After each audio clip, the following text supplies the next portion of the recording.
afternoon. Wanted to chat a bit about the Elektron analog rhythm, my favorite drum machine ever. And then there was a big update that came out this week that made it even that much better, and want to talk about that. It was amazing. The update was also released for the Mark 1 version. So we'll be talking a little bit about the Mark 1 and the Mark 2. We've got one of each of those here so that we can talk a little bit about what the differences are, what the similarities are, if there's any limitations, which there are to the Mark 1. And then we're just going to talk a little bit about the workflow, how I use the analog rhythm. We'll talk a little bit about sampling and resampling. And yeah, I mean, in general, that's what we're going to talk about today. So I'm going to take a look at the stream. So if you have any questions or comments or anything like that that you'd like to discuss, or like me to demonstrate, or something cool that you know that I don't know, I'd love to learn it. So I'm always into learning new stuff. So if you've got anything cool, go ahead and put that in the live stream and in the chat, and I will keep checking back with that just to make sure we've got everything covered. So hey Remy, hey Ruffian, awesome, glad to have some folks tuning in. So cool. Let's see here. I think I'm a little hot. Just let me know how the audio sounds. We'll do audio from the machines as well, if those sound okay. Yeah, just give me a note. So then, let's see, turn these down just a little bit. All right, so what we are going to do, so we've got a couple views here. So with this overhead view, wanted to first talk just a little bit about these two different instruments. So we've got the Analog Rhythm Mark II, Analog Rhythm Mark I. It's kind of weird, distorted with the camera, and I actually have the Mark I sitting on top of one of the little Modbang stands that's made for the Octatrack, but hey, the Mark I and the Octatrack are exactly the same size, so fits perfectly. But because it's up a little higher, it makes it look almost the same size as the Mark II, which if I put this flat, you can kind of see. The Mark II is probably about, in surface area, probably about, I don't know, 10% bigger, 15% bigger. It is significantly heavier as well, which is one of the reasons why I got the Mark I, was so that I could use that for travel. And because it takes up a bit less space, it's a little bit less heavy. The reason why I kept the Mark II and the Mark I is for the differences. The Mark I for me was smaller, easier to travel with. Mark II for me is a piece of studio gear, and we'll talk a little bit about that. We'll talk a little bit about how I use it in studio, how I use it differently, and probably the biggest main difference between the two. So cool. Let's check the chat just really quick. Sounds good. Awesome. Thank you so much. Is there a way to extend the sample time on the MK2? No idea. Actually, I haven't messed around with that, because generally what I do with the MK2 is I use it to sample one shots. For me, in my personal workflow, the Analog Rhythm is a drum machine. I use it for drums. So I will sometimes resample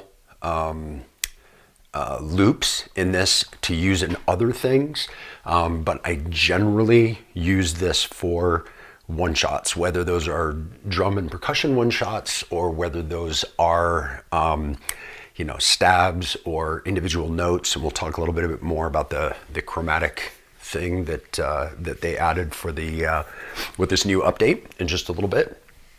But yeah, so that's, I don't know.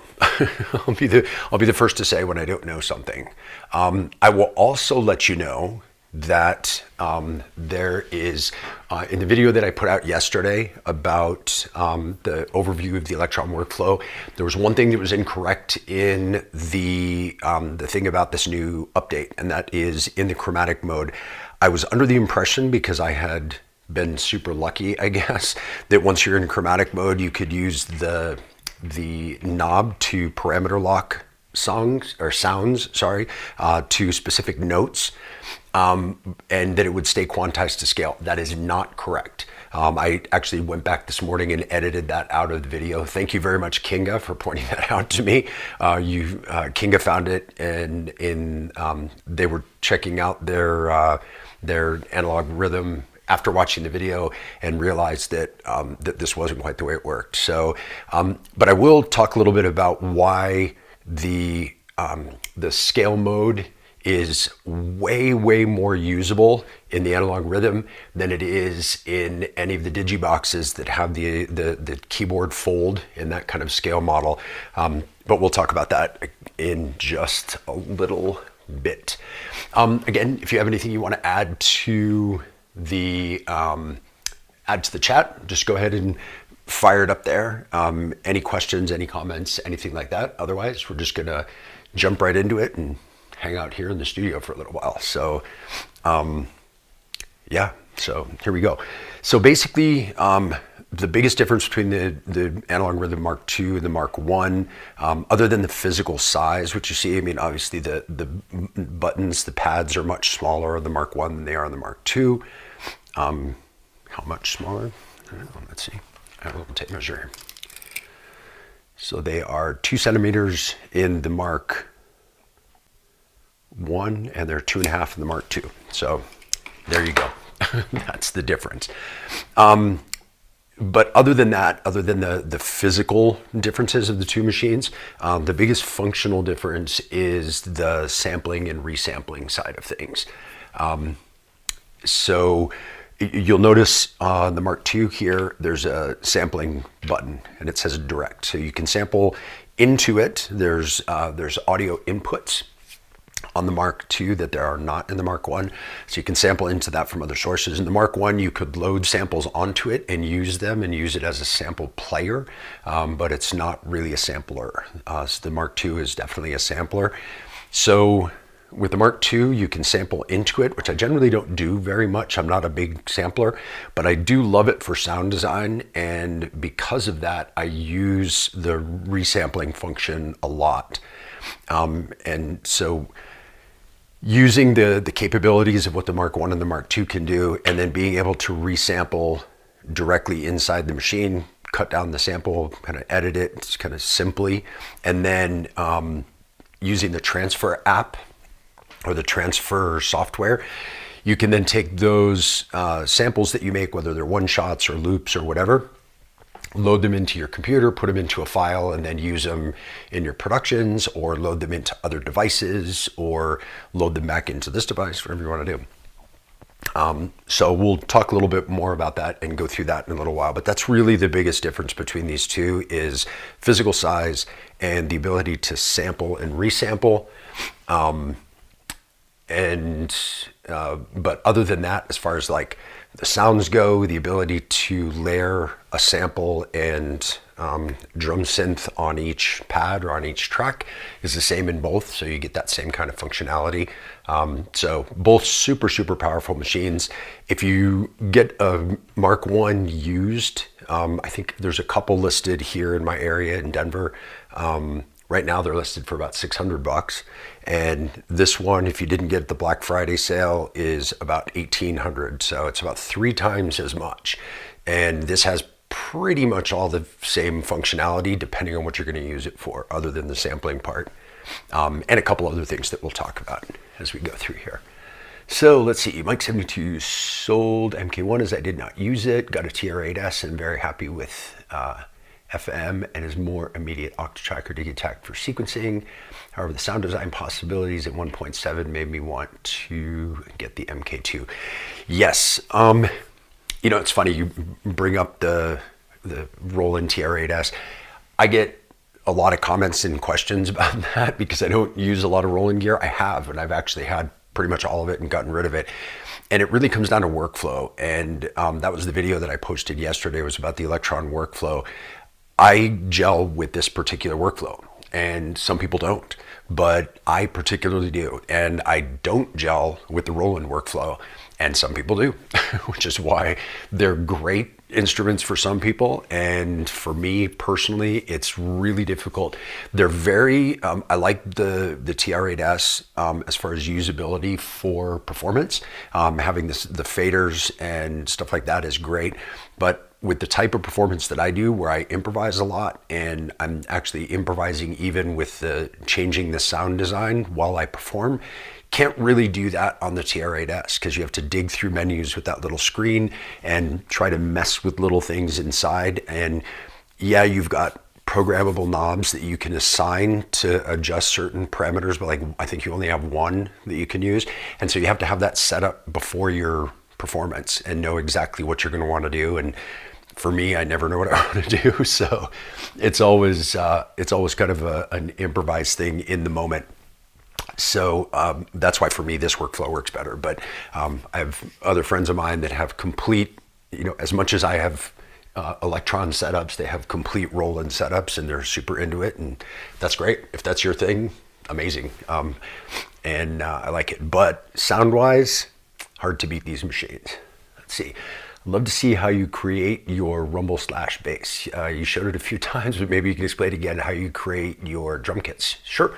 Yeah, let's jump right into that, because I did get a question about that earlier on the video. They wanted to see a rumble tutorial, so let's make this a rumble tutorial. Little coffee first. In honor of my friend Bo Beats, let's take a little sip of the coffee before we get going. So basically the way I generally do rumbles when I perform is not kind of the same way that you would normally do them if you were producing. So if you were producing, let's say you were going to put a, let's see here, I'm going to put a kick on here. Okay, clean that up just a little bit. Right? So let's say you have your kick in here, and this is just your basic kick you were doing. Normally when you're, at least for me personally, when I'm producing, if I want to do a rumble, I would take that original kick and I would affect it in one way or another. So simplest thing is delay and reverb. So if you start to add some delay, if you've got it set to 8 notes or dotted 8 notes, depending on what kind of the sound you like, you'll hear that kind of, you get that kind of rumble knock. And then if you add a little reverb to it,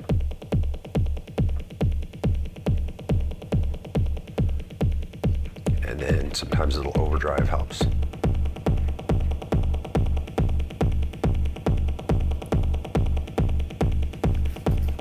Okay, so that can give you a first version of it, of what you're looking for. Then you can change things up with filter.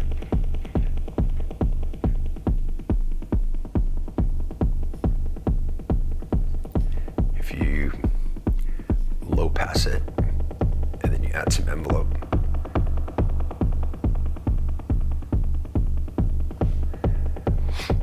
So you can kind of get that. That's kind of the traditional way you would do that. Now,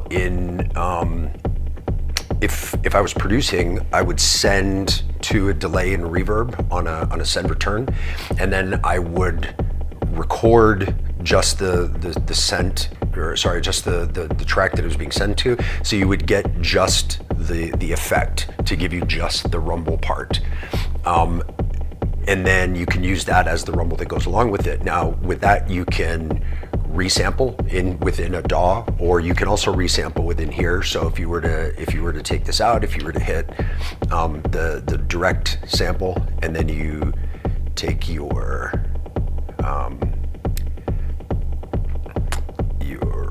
source and you put it to your main. Oops, going in the wrong direction here. Or you could use just the bass drum source if you want. But I like to use the main, because then you are sure if you get any other effects on it. So like, for example, if I was to go into the effects channel on here and go into the distortion settings, I can add more distortion to it. And there's actually a delay overdrive.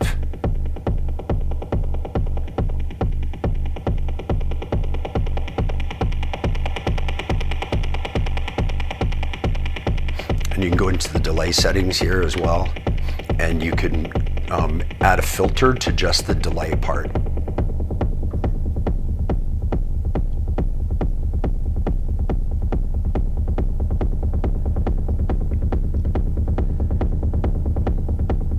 Take the feedback down just a little.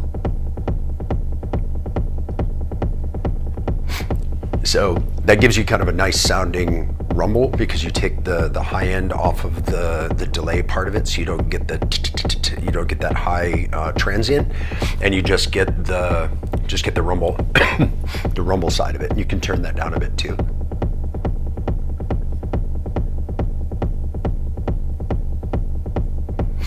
And if you do that and you go back to your regular filter, it's not the effect one, and you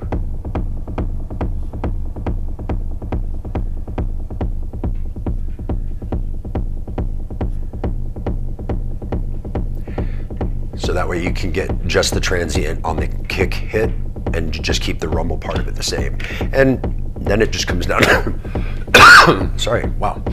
Then it just comes down to playing around and finding the sound you like. Again, some distortion or less.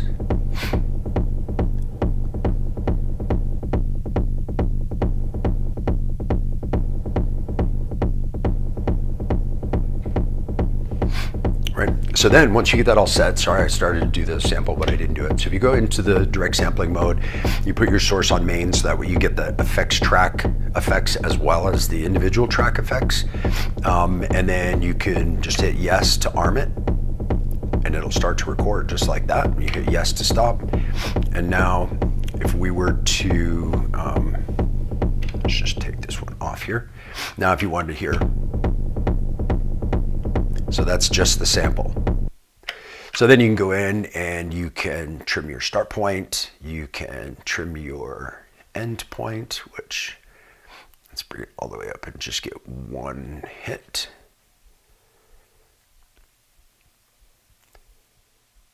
Find a cool little zero crossing spot. So then we've got a good one, and then we've got, okay. And then you can add a bit more. Yep, so then you've got your sample, and then if you want to keep it, so you just hit yes to trim. So then we've got just that one, and then you can save it, and then you just give it a name. Let's just call it, just keep it easy, just call it K1. Okay, and then when you hit yes, it'll say, do you want to assign the sample to a track? If you do, you just hit the pad and it assigns it automatically to that. Or if you press no, it skips and it just puts it into your folder of recorded samples, and then you can take those samples and manage them any way you want, and you can use it later on. Or so if you're just making a bunch, you might want to just skip this. But if you wanted to, you could actually hit one. Now it's,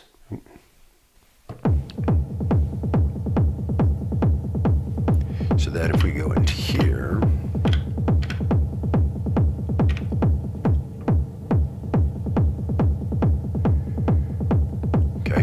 then you can use that sample again. So it's totally up to how you want to do it. I got an error on that because I already had something loaded in there, but basically if you save that sample, now if you go into, like if you're in the sample mode here, take that off, you go into,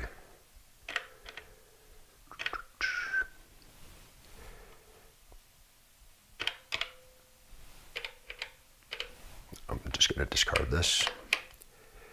So it goes away, then we go out of this mode, go over to our sample side, and we're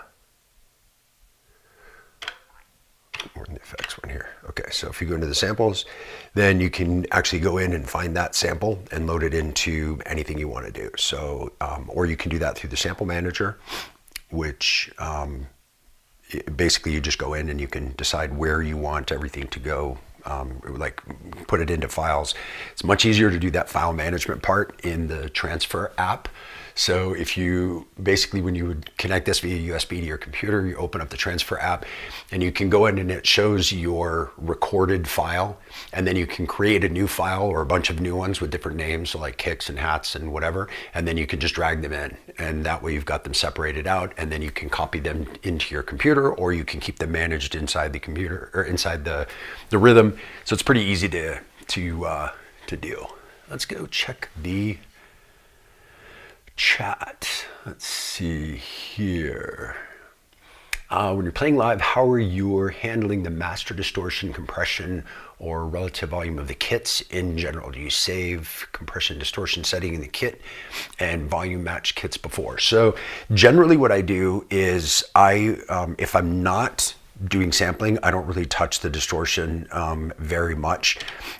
It just depends. If I notice when I get somewhere to play, if the sound isn't as full as I want it to be, I can just add some distortion. It's kind of like adding saturation. It's kind of like having an analog heat, adding the distortion at the end of your chain. And that's a little weird. Don't need to have two pictures of me. Sorry. So yeah, having that, it's kind of like having distortion at the end of your chain to kind of fill out the sound just a little bit. So yeah, sometimes I do that, but otherwise I generally don't mess with the distortion settings very much. I have kind of the area where I like it, which is really low. I usually keep the master distortion at about 8 on a scale of 0 to 127. And I find that that's plenty for what I do. But I do use it as a sound design tool. So when I'm doing things like making samples, making kicks, things like that, if I want to add more distortion than just the overdrive that's in the individual track, I like the distortion. I like the sound of it. So sometimes I'll add that as I'm resampling, and then I'll just take it back off again. And the same thing, I don't usually use the delay overdrive at all. I usually keep that at 0. But sometimes I want to, and sometimes for a specific sound, it sounds great.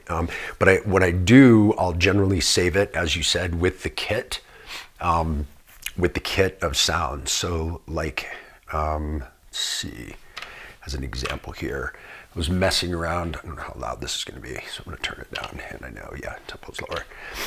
So I was messing around with some more like kind of, I don't know, industrial sounding stuff the other day. I got inspired watching the 1.7 firmware update demo that Blush Response did, that Joey did, and just got me like super into the idea of playing around with something super hard and industrial. So I was messing around with this, and I used a ton of overdrive and distortion on this when I was playing around with it. So it was, let's see here, this one.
So just to give you an idea, there are some times when I use it, like when I was messing around with that, but not generally something that I use very often. It's not generally not the sound I do, but after listening to that demo that Joey did the other day, kind of got me inspired to make something a little angrier and grittier. So I was messing around with that in there. But yeah, for the most part, I don't do that.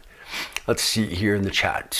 Chris, hey, I was gassing over the MK1 rhythm and before the new release, looking at the compact form factor mainly. You're not helping.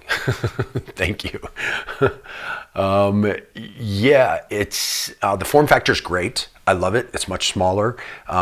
If Elektron is listening, which they probably aren't, I think what we would love is an Analog Rhythm Mark III that had this functionality in this form factor. That would be a dream. So that way we could take this out and play out with it more often, and it would fit with the other boxes, with the newer boxes and all that stuff.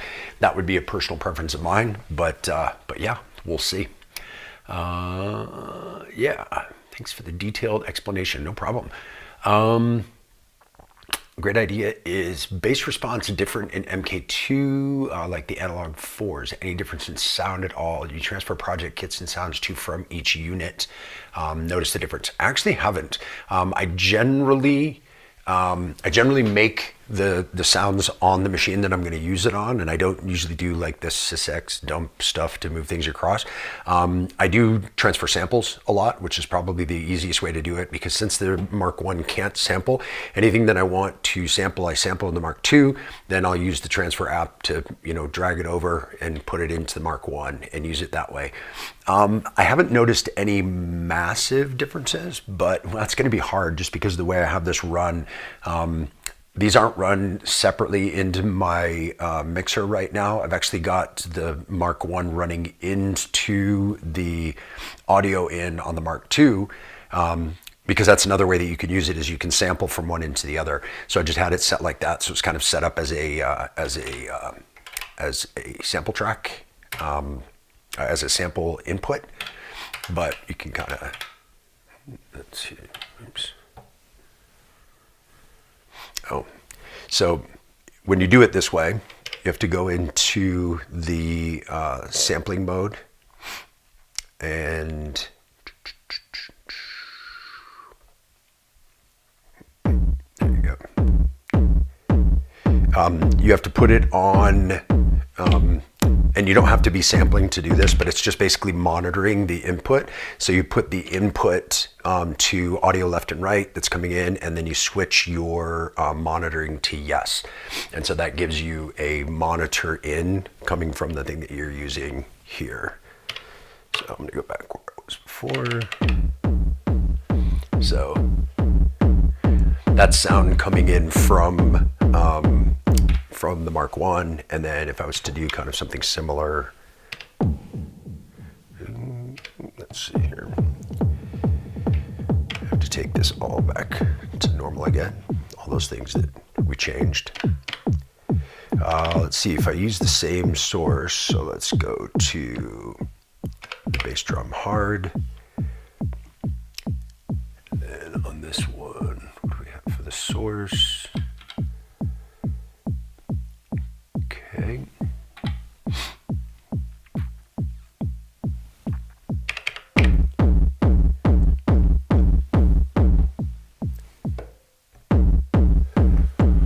And yeah, this wasn't, that had a sample with it too. If we're trying to do our settings more or less the same.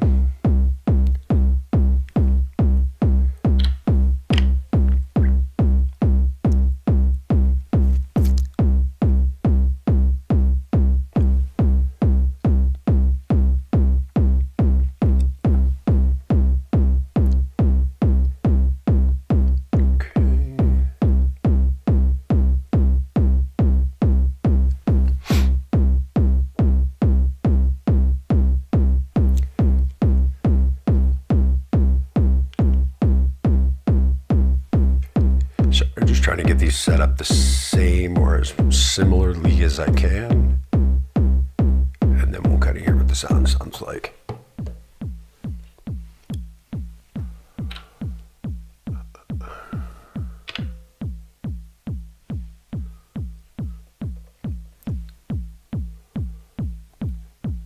Velocity all the way up.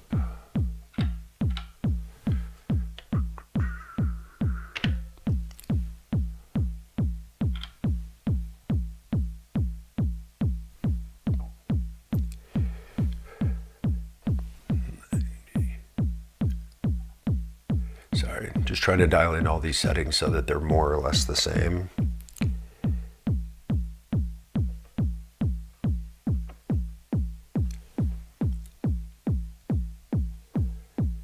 Put the tuning at 0.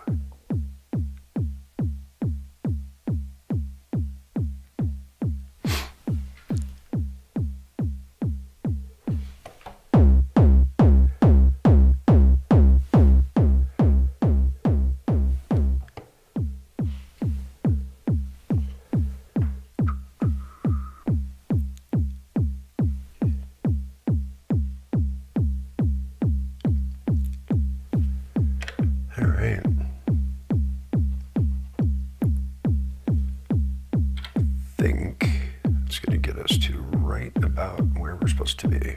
Oh, that was a difference.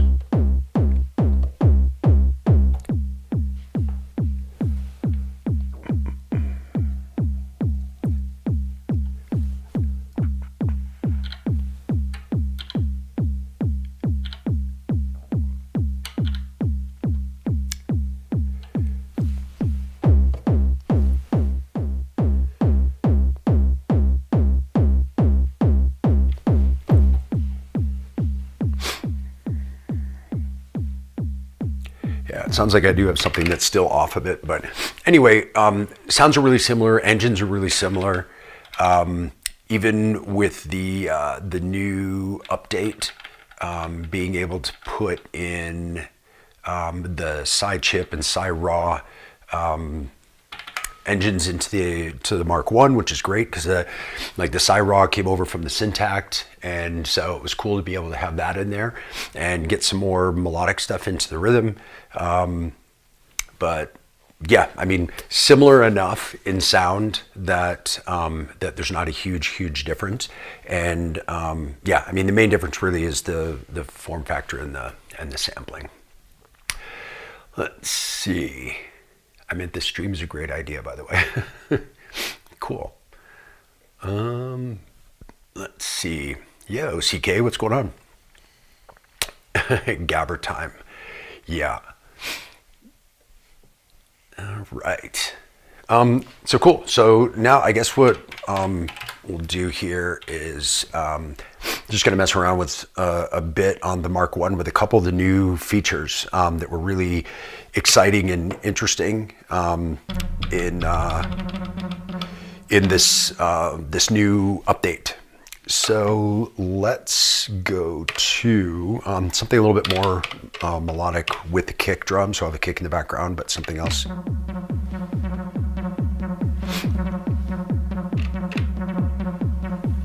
So with something like this, now we can go into the chromatic mode. And if you do function chromatic, you can go into pad scale mode and you can change that scale. So let's change it to, I don't know, Phrygian E is kind of my favorite. If you watch this channel a lot, you'll know what I'm talking about. So yeah, so then if we come back out of this chromatic mode,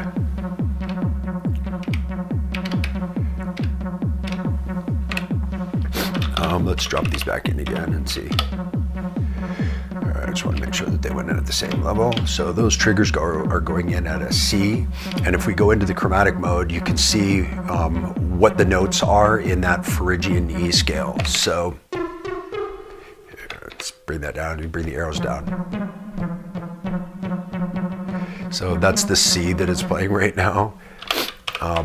But if you wanted to drop triggers in, and this is where the big difference is. So as I mentioned before, in the video that I put out yesterday, I was incorrect that you could hold down a trig and turn the note and have it stay in scale. I just had, for some reason, when I was messing around with it, got lucky.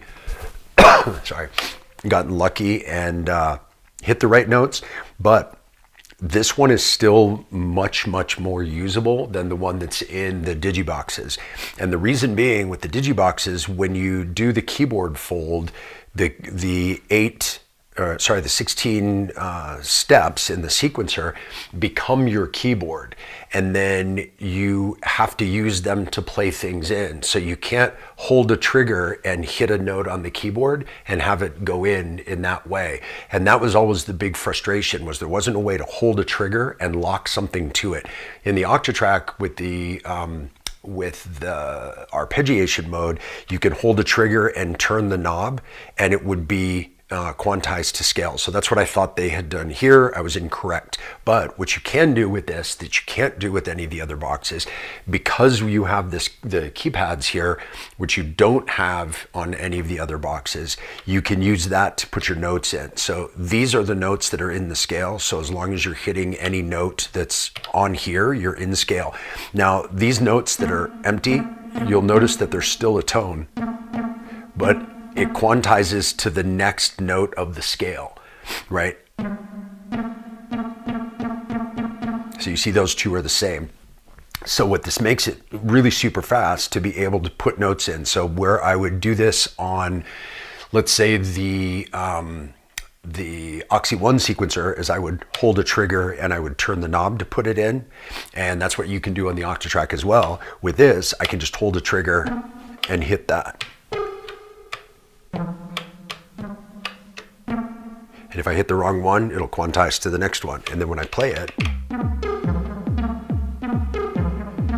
so it gives you an opportunity to be able to put these in. And if you want to go up, do a big jump.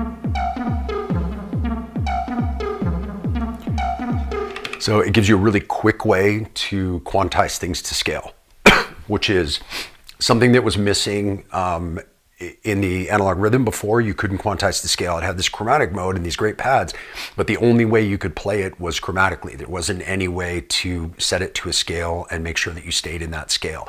The other thing, when you go into the pad scale mode, you have the option over here to make it per pattern or global. So you can have a different scale on each pattern if you want, or if you want to switch it to switch the per pattern off, now that's a global scale. So no matter which pattern you go into, each one will be in that same key that you've set up to. So anytime you use the chromatic mode, you're going to go into that same scale, which is super, super, super handy. So anyway, this gives you the ability to go in and make these changes.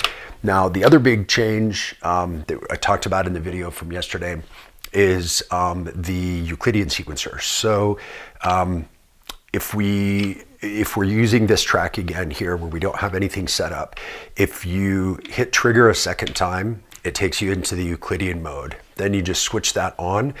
You'll notice the record button goes from red to blue, and it means you're recording in Euclidean mode rather than recording in traditional mode. Something that's super cool with this update is you've actually got both at the same time on every step. So as if it wasn't enough to have an analog drum machine layered with a sample on every single track that you could, mix between and use one or the other or both in varying amounts, whatever. Now you have the ability to have a traditional sequencer and a Euclidean sequencer on each pad at the same time with different things on it. So how does that work? So actually, first thing, if you notice here I don't know if you guys can see this very well, but in the length thing, it says NA. And that's because if we go over here, function and page, that takes us to our pattern mode, and we're in normal, which means that it's the same for every single one. If you go over here and you go down to advanced, then you can change the track length for every single one, including your master length, which we would want to take that master length and make it, actually, I like to make it infinite. So just down past 1 gets you to infinite, and then you've got your change. When do you want to, how long do you want it to go before it changes? So if you change patterns, do you want to change it, have it changed immediately? So I just have the change off for now, just kind of depending on what I want to do.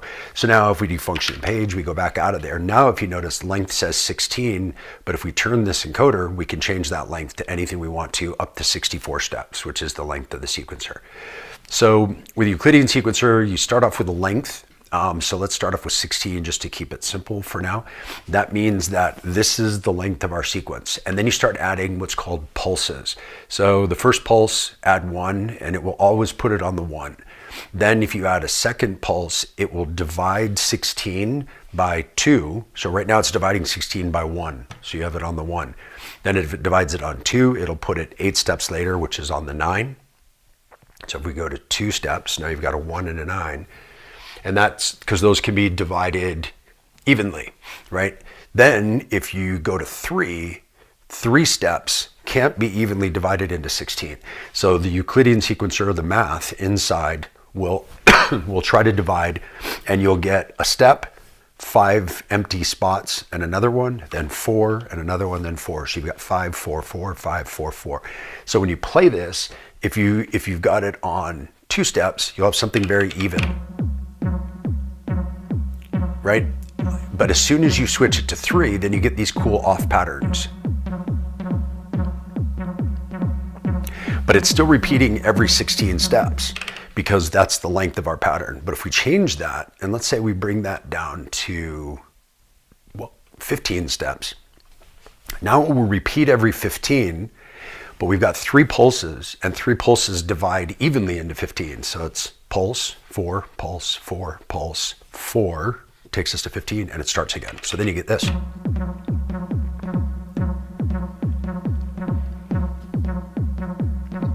So it's just off by 1. So it's going to go out of phase by 1 step on each repeat until it goes through 16 times, and then it will be back in phase again. Now, if we were to change the length to something that's a bit more even, so let's say we take it down to 12, but with 3 pulses. So 3 divides into 12 evenly. So it's 1 pulse, 3 empty, 1 pulse, 3 empty. This is going to sound really familiar, right? So it's basically the same as 4 pulses in a 16, which is what the kick is doing, but it's repeating every 12.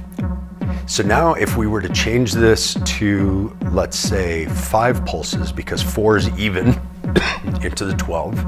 So we change this to 5.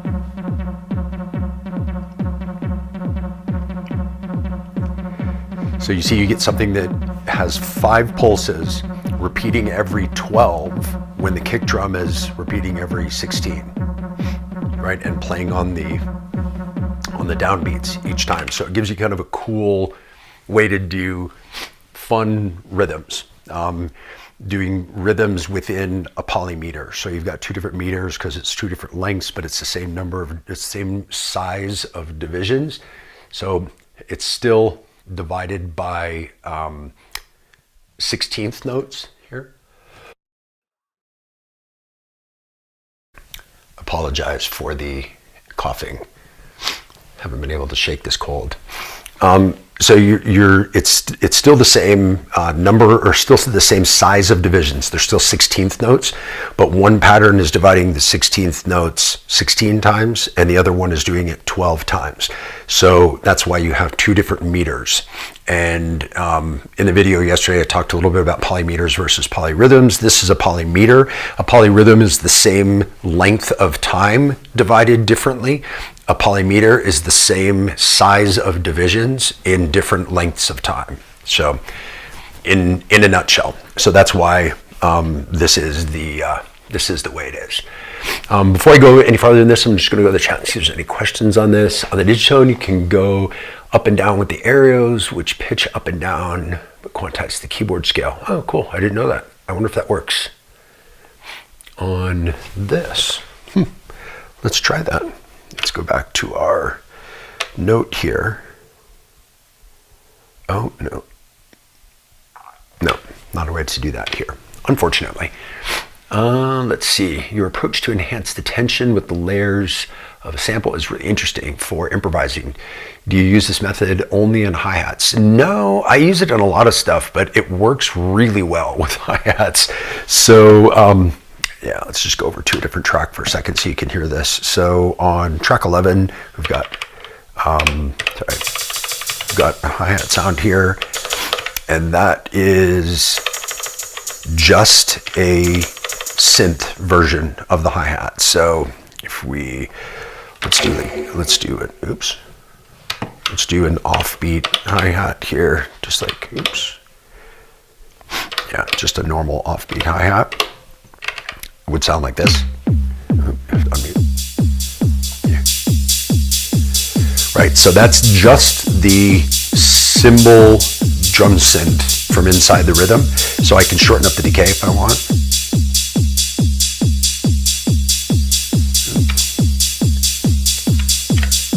Sorry. That is just the cymbal one.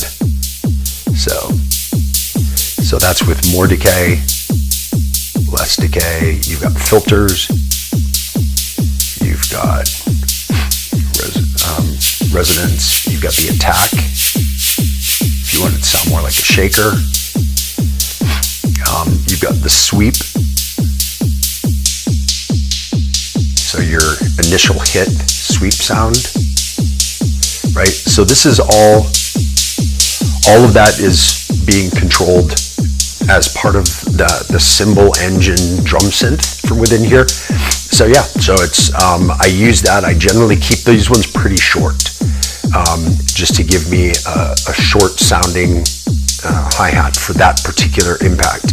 Now, if I was to take out the synth engine, I have also layered onto my what I usually use as an open hat here. I have layered an open hat sample, and there's a bunch of different options for open hat samples, but if I bring that one in, you'll hear it's a much longer one, right? It's got a bit of bit reduction on it too. Slop it out even more with some more bit reduction. But it tends to be a lot longer and less tight, right? So if I take this out and bring the other one back in, see, the other one's very tight. So what I'll do when I'm performing, like let's bring in that other melody. So if you're cruising along and you know this is the sound that you're doing right now, and you're like, yeah, this sounds great, and you know, but I want to bring in some more energy, I might take out my my kick, and I might mix in another sample with it. So that's both of them together. It's full power on the synth one, and it's about half level on the sample. And then I can bring my kick back in. Or I can bring that one back out again. So you see how it kind of tames the sound a bit, and then it brings it more, a little bit wilder. So I generally do that on hi-hats. I like it a lot on hi-hats. I actually do it on my closed hats as well.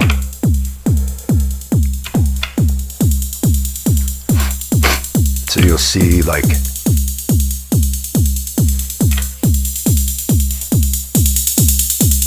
so that's like a tight version that's just coming from the, skip doing that.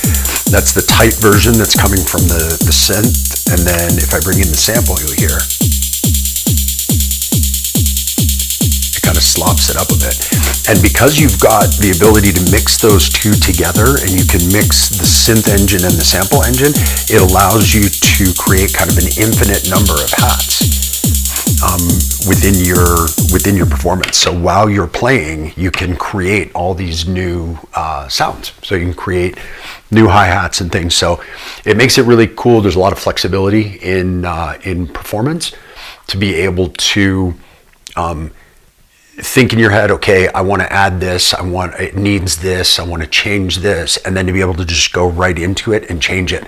Now, we were talking a bit before about the Roland workflow versus the Elektron workflow. This is a prime example of that. So when I'm performing, I like to go in and edit my sounds and make the sounds different. And I'm doing sound design live while I'm playing. Very possible, very easy, very user-friendly on the Elektron machines. Not user-friendly at all, virtually impossible on Roland machines. And that's why I've gravitated towards the Elektron machines. Now, they sound great. Their sound engines are fantastic.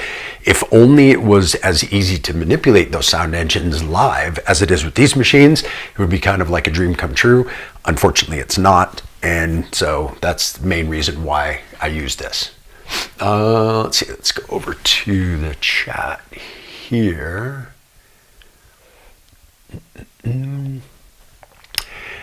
Let's see here. Do you miss the extra knob from the MK2 when performing live with the MK1? Does your muscle memory reach for the ghost knob? So for those of you that are that don't have these two machines, what he's talking about is this right here. So you've got a quick performance knob that you don't have on this. So you've got performance scenes. So you can go into scenes and you can set up things to be like, so I have this set up as 3 different effects. So it's got like a reverb, a delay, and a high pass filter. And then you can map those to this knob so that no matter what page you're on, so if you're back on the mute page and you've got your sounds cruising along like this, you've got all of those things mapped to this performance knob. Now, when I play live, I have 2 kind of live setups that I've been using lately with my modular. One is going into Ableton and using that as the mixer, and then I'm using a Launch Control XL to be able to mix in, and I've got another MIDI controller where I've got my effects mapped. So I'm doing all the effects outside of the boxes, other than for sound design. When I'm not using the computer, I'm running everything through the Octatrack, and I'm using EasyBot's performance template. So I'm using that for performance effects. The only time I use performance effects really within the rhythm is if I'm only playing the rhythm. And it's funny, I was talking with Kinga the other day. I was saying, I know they perform with 2 analog rhythms sometimes, and gave me the idea, wow, that might be a fun way to do things. And so I started thinking more about using the performance knob, because what that basically does, so I have this map to that kind of, if you're familiar with the EasyBot template, he named an effect after something that I asked him for. He called it the Circo effect, and it is just that. It's a high pass, a delay, and a reverb, all in the same thing that kind of add as one big build-up thing. And so I've kind of mapped this to do the same because it's an effect that I use a lot. Doesn't sound great with the kick, so I generally take the kick out, and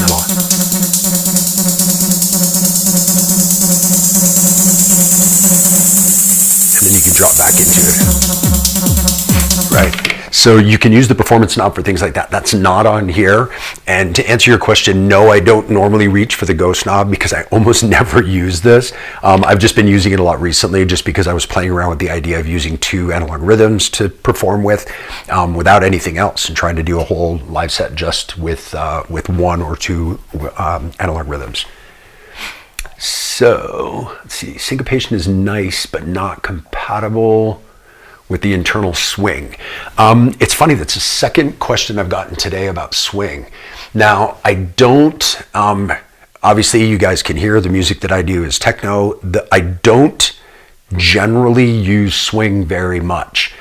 Because I like things to be more kind of precise and on.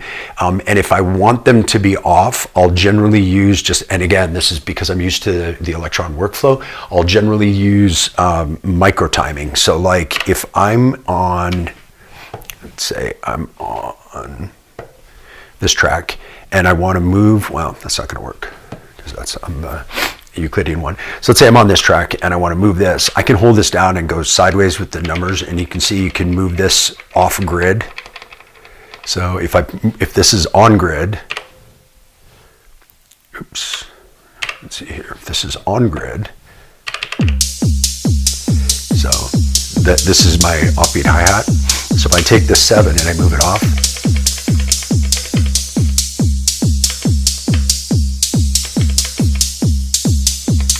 so that's moving it late, that's back on grid, and then I can move it early. So it's pretty easy doing that with these particular machines, and so that's why I generally don't use swing.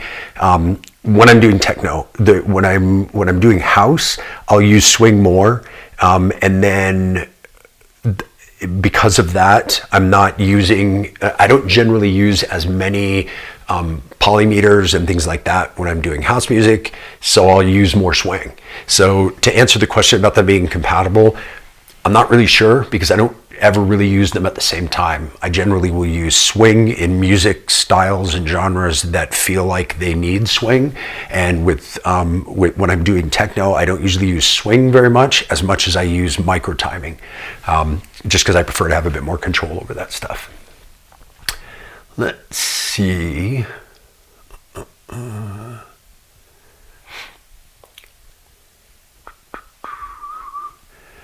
But I've brought my analog rhythm MK2 out after 1.7 was released, and I love it. Any way to sequence chords on a track to send out via MIDI. Two things with that. No, I don't think you can sequence chords on a track. And the third thing is, or sorry, second thing, two things, 1 and 3. The second thing is, I actually got asked about this morning about using the analog rhythm to sequence other gear.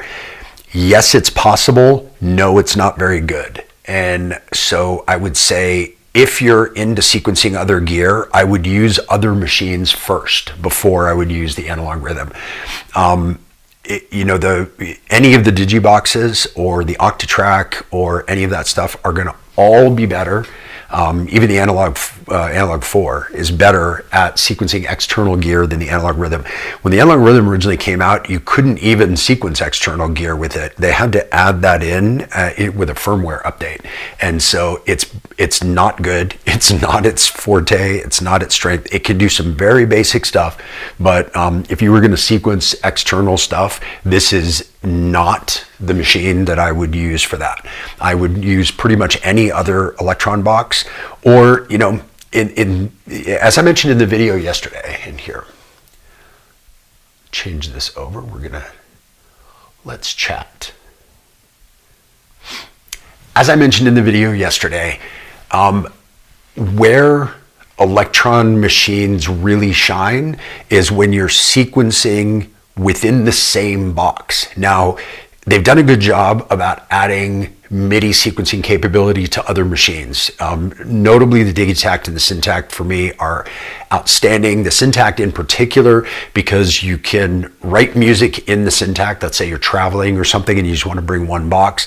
And then when you get back into a studio, if you want to produce that into a track, you can, with the click of a button, turn that audio track into a MIDI track, send it somewhere else and use it. It's very, very usable.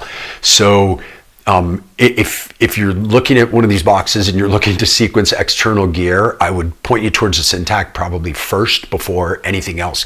Digitact second, because it's got 8 dedicated MIDI tracks. The Syntact has 12 tracks that can be audio or MIDI, and you can mix and match them. So you could have 12 MIDI with 0 audio, you could have 6 and 6, you could have 2 and 10, however you want to do it. So for me, those are the ones that are really, really good for sequencing outside gear. But as I mentioned yesterday in the video that I put out, where Elektron really shines with its workflow is when you're sequencing within the piece of gear that has the sequencer. And the reason being is because the thing that these sequencers do that no other sequencers out there do really at all, or definitely not as well, if there's a few others that do it kind of, I think there are a couple others that do it kind of, is parameter locking parameters of the voice into a particular step or trig in Elektron lingo. So being able to hold down a step, let's say we're in our synth voice here, we hold down a step and then you go to your source and you've got tune, detune, decay of both oscillators, you've got the type of oscillator, you've got the bend amount, you've got balance, you've got level. Then within the sample on that same pad, you've got tuning, fine tuning, bit reduction, start point, end point, loopability, the sample itself, filter, frequency, resonance, the type of filter, the envelope. Every single one of those parameters can be locked to that step. And that's where Elektron sequencers really shine. When you're sequencing external gear, you can use the steps, you can use probabilities, you can use conditions, you can use all of those things, which I went into detail in the other video. And those all work as far as sending out a MIDI signal to something. But the only way to parameter lock individual parameters to a step is through CC messages. So then you've got a limited number of those. You have to already set them up beforehand and know what you want to do before you perform to be able to make a certain knob go to a CC message, then parameter lock that knob to send that CC message. Really clunky and not at all the same workflow and the same experience as doing it internally within the machine itself. So if you're looking for a sequencer to sequence other things in the as far as probabilities and all of that stuff, Syntact or Digitact, they're great. Although they don't do quantization to key. So that's one of the reasons why I get asked all the time why I use the Oxy-1 in my setup when I have all these Elektron boxes. And it's because the Oxy-1, as far as sequencing other gear, is better than the Elektron boxes at sequencing other gear. And it is able to quantize to key, where these aren't able to quantize to key when sequencing other gear. So I was try to use the things for what they're the best at and not try to make some one thing be this magic box that does everything. I think everybody's trying to look for that. And I don't think it exists. I don't think it ever will exist because everybody's version of what they're looking for is different. And so it's impossible to have that one machine that's perfect for everybody. So anyway, enough spiel about that. Let's go back to the chat. Let's see here. Do you think we'll see Analog 4 get a similar update to 7.0? Yes, I do. The one thing, if you follow Elektron at all, they tend to go on rotation through all of their stuff. It's not exactly the same order all the time, but they don't generally come out with a whole bunch of firmware updates all at the same time. They'll do one, and then they'll do another, and then they'll do another. The Analog Rhythm, I think, hadn't gotten an update in at least 2 years, I think, was the last time, if not longer, before that. So it was due. Like this update was very due. I think the Analog 4 is kind of in that same realm. It's kind of due for an update. We just got a great update to the Syntact. We've got some cool updates to the Digitact and Digitone a while ago.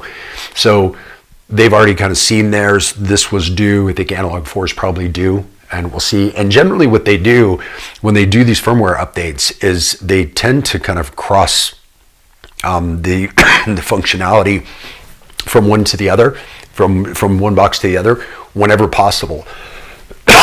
Sorry. So like, as an example, sometimes it's not possible, and I'll give you an example of that. The Digitact and Digitone both have left and right inputs, and they can pass through the effects, and with the Digitact you can sample into the machine using the left and right input, so you can run other gear through, and they can be split so that it can be 2 mono or 1 stereo inputs, which is super handy if you've got some mono synths that you want to run through there. They can each have their own send effects, and it's really handy. When the Syntact came out, I thought it was going to have that, and those inputs can still run through the effects block, and they can still run through the effects of the Syntact, but you can't split them into 2. And I was actually speaking with the CEO of Elektron at Superbooth, and I said, hey, is that going to happen? And he said, no, it'll never happen because the Syntact, the signal path is analog for a lot of the effects, and so you would have to physically do a different signal path from the inputs, where the other ones, the effects are digital, so the signal path can be changed with software, with firmware, but it can't be in the Syntact. So when they can do them the same, they do them the same, but a lot of times they can't. It's just a functionality thing that's not possible for a particular device. Let's see, with 1.7 firmware, you can cover a lot of ground sonically with just those 2 rhythms, maybe 1 or 2 effects pedals, final compressor limiter. Yeah, you definitely could. And that's one of the reasons why I've been looking at this is just the possibilities that are, that's possible with 2 machines like this. I mean, there's a ton of stuff that you can do. Let's see, hope they also do the update for Analog 4. Yep, me too. My voice runs too hot. Okay, let me pull my voice down a little bit. There we go. Is that a little better?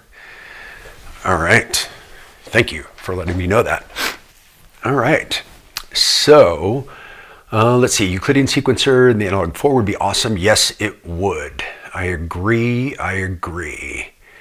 Oh man, really about the syntax. Yeah, I was kind of bummed when I heard that too, but as soon as he told me, I was like, ooh, that really makes sense. I probably should have thought of that before I went begging for something that didn't make any sense to do. So let's get back into the Euclidean sequencer here. Here, just adjust my voice again here, sorry. All right, how's that sound? There we go, a little better. All right, so getting back into the Euclidean sequencer. Let's see, we were on this track. So when the trigs are blue and record is blue, that means we're in the Euclidean sequencer mode. So we get a lot of interesting things that we can do with this. So we were talking about rhythms before. So we've got, and if you want to change that up, you can just add a couple more pulses.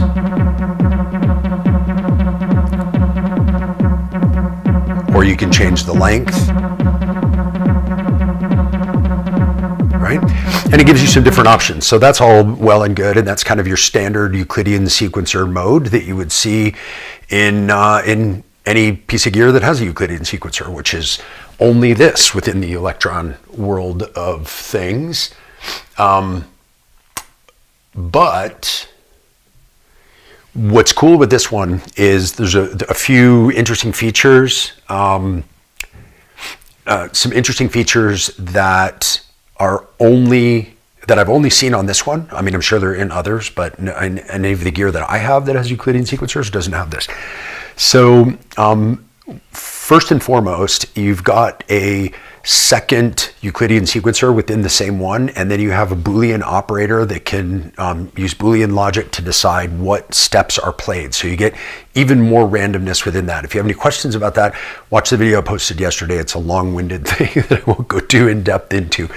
But one of the really cool things in this is, so we talked a lot about parameter locking and the ability to parameter lock the synth engine. So we wouldn't be necessarily parameter locking the synth engine and other things that have a Euclidean sequencer. But when you add the power of that sequencer with the ability to parameter lock that you get within the Elektron boxes, it's pretty cool. So what we can do is right now we've got, it's all one note, right? It's all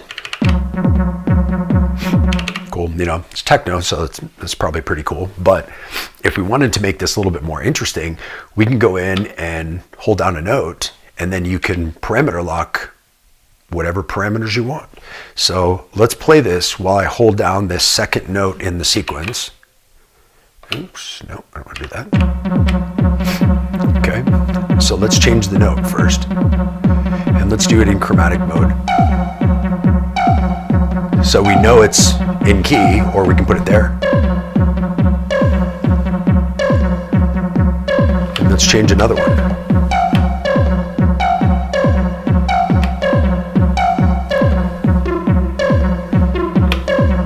Okay, so now we've got some parameter locked notes that are in that key that we have set here. But now I can also go in and I can set things like the detune of the oscillators.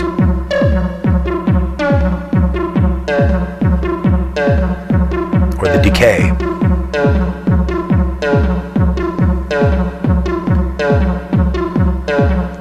I can set bend just to that one step, right? I can do things like change my filter resonance, even move the filter cutoff, right? So now I have locks on that particular step, right? I've also got a key lock on this one as well. So if I press this down, you'll notice that it lights up certain ones. It's lighting up the ones that have locks on them, which is super handy. I think that's very cool. Now, we're in a Euclidean sequencer, right? So we can move pulses around. And this pulse, which is on step 4 right now, is actually the second pulse in the Euclidean sequence. Now, if I was to change up, and if I was to go, instead of 5 pulses in 12, let's say I went to 7 pulses in 12. Now there's nothing on 4 anymore. Where did our trigger go? Well, the way this is set up is it's still the second one in the series. So right now it moved back to 3 since you've got 7 spaces now. But if we were to reduce down the number of steps to say 3, right? It's still the second step in the sequence. Now it's on 5. If we were to reduce it down to 1, it's going to go over to 6. Oops, sorry, 7.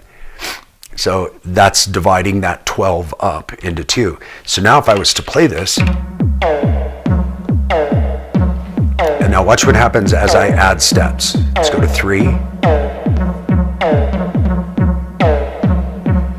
It's still on the second step. 4. It's still on the second step. Back to 5. It's still on the second step. 6, 7. So what's really neat is that you can make a Euclidean sequence, you can make a pattern with a rhythm that you like, then you can parameter lock things to those steps, then you can start moving that rhythm around and those parameter locks will follow the pattern. So whatever's the second, third, fourth, fifth step in that pattern, if the number that you put in has that, it will be there. So again, if I was to bring this back down to 2, so right, that's our second one. If I go to 1, oops, not 0, right? So now we don't have where are our parameter locks. Let's go back to 2. They're there again. So it's pretty cool that they stay, the parameter locks stay with pulse number 2, even when pulse number 2 is no longer in the sequence. And then when you bring pulse number 2 back, then you can move it around, and that second pulse, no matter where you put it, is always going to have those same parameter locks on it.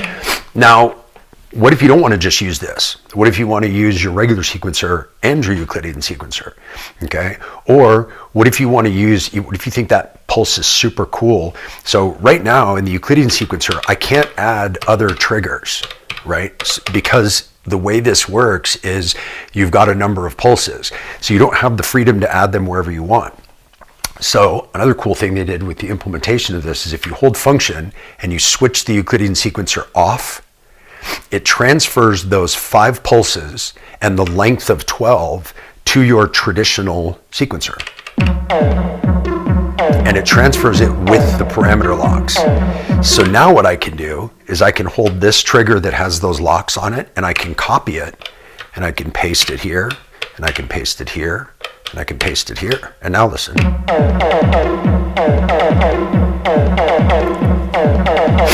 So you get, there's the creative possibilities of this machine were just exponentially increased because you can create cool things in the Euclidean pattern, then you can save them over to your regular sequencer, and then you can modify them within the regular sequencer, right?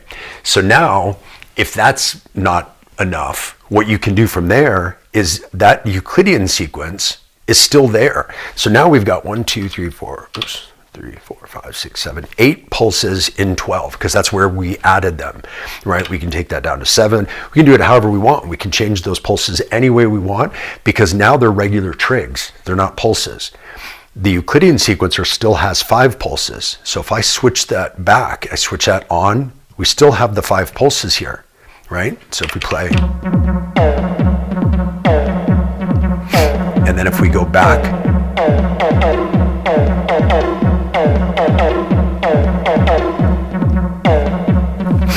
so we're going back and forth between our 2 patterns. So if we switch this off and we clear all these out again, right? So now we don't have any pattern there anymore, right? So there's nothing playing on this. We can add in steps. It's just going to add those back in again, right? We can do our own parameter locks here. So let's say we want to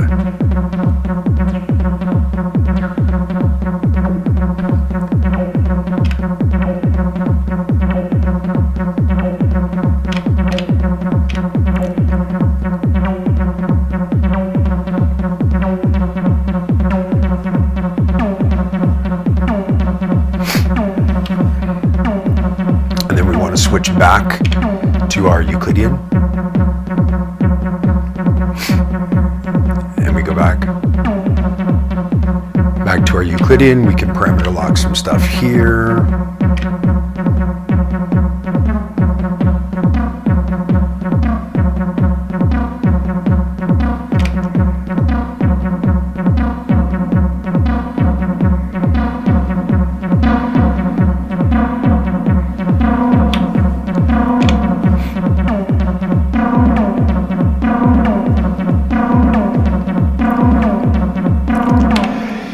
And this was something that I noticed yesterday when I was messing around with this, that with the Euclidean sequencer, I have those locks on 6, so which is the third step in the pattern. Then when I switch back to here, those locks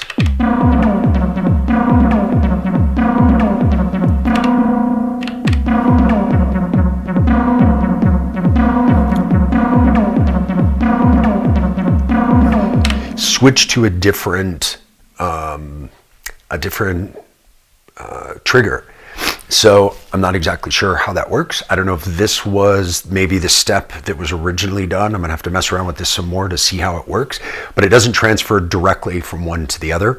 But again, if you're into the improvisation / happy accident world the same way that I am, it's a pretty cool way to generate stuff.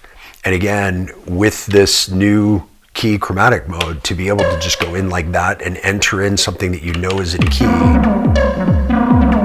is pretty amazing, pretty handy. So you combine that with the Euclidean sequencer and what it can do, and the ability to move things around, change things around, the ability to parameter lock things to a pulse and then move that pulse as you add, you change up the length, you change up the number of pulses, things like that. Pretty interesting. So let's go back to the chat here a little bit. See what's on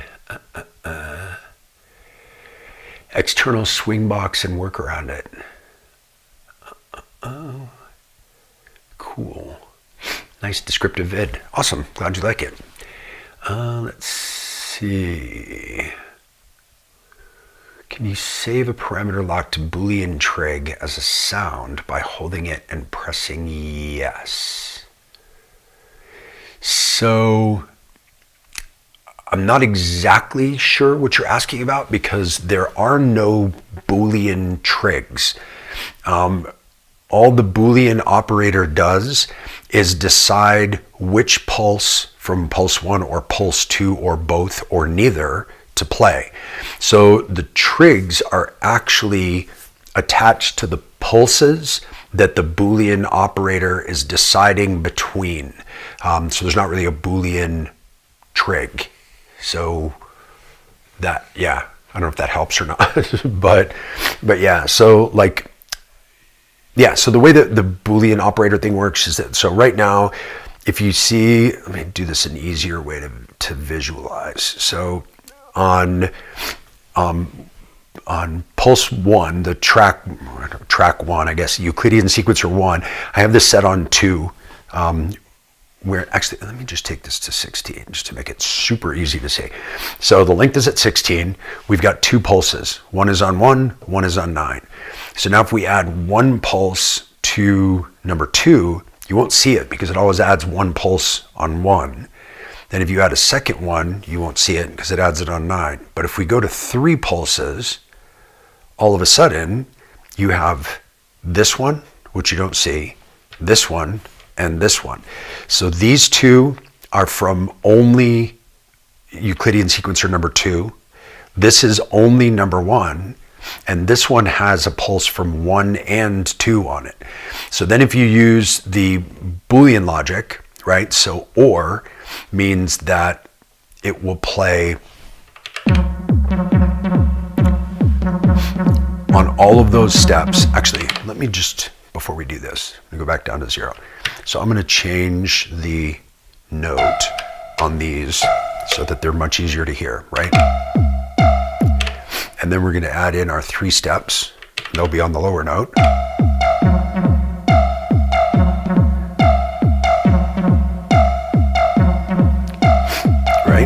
we switch to the switch to the XOR, that only plays where, so if there's a step where they both fall, so like on 1, it doesn't play anything. So it only plays where they're on their, right? Then if you go to the next one, which is the AND, it only plays on the steps where they both fall. So it's actually the opposite of the OR. So this would only play on 1, right? And then the last one is sub, which only plays on where 1 is all by itself. I don't know if that makes any sense. So anyway, that's the how the Boolean logic works. So you've got 2 different sequencers basically at the same time that are overlaid, and that the Boolean operator decides when there's a conflict, it decides when to do it. So either when they are together, when there's neither, when it's one or when it's the other. So it ends up picking it that way. So anyway, oh crap. So I just did that whole thing without changing the camera. Okay, so I'll show you really quick again. So you've got 1, all right, so 1 and, so that's with 2 steps on the first one, and that's with 3 steps on the second one. And then your operator changes down here. So you've got OR is both, XOR takes out 1 because they're both conflict on that one. So it doesn't play anything. AND is only when there's 1 and 2, which is on the opposite of the XOR. So it's when it takes that out. And then the final one is sub. So it's only this one over there. Okay. So hopefully that makes some sense. I'm going to take that out because I personally have just been messing around with 1 sequencer at a time for the moment, but I'm going to start using those a bit more, but I just wanted to really get down the individual Euclidean sequencers on their own. So something else that's cool with Euclidean sequences is that, let's get this to something that's easier to see. So let's go down to 12 steps again. I like that one.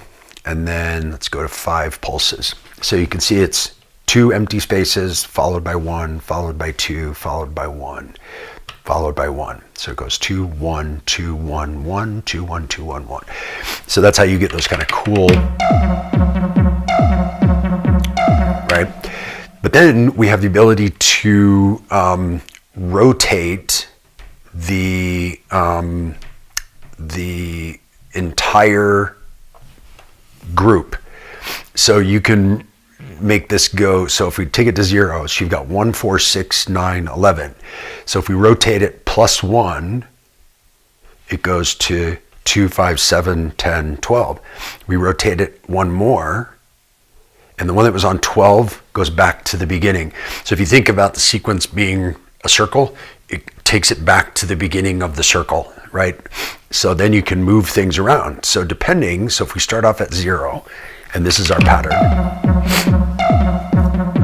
but we want to change that up. We've got another way to change it up. Let's start to rotate it a little.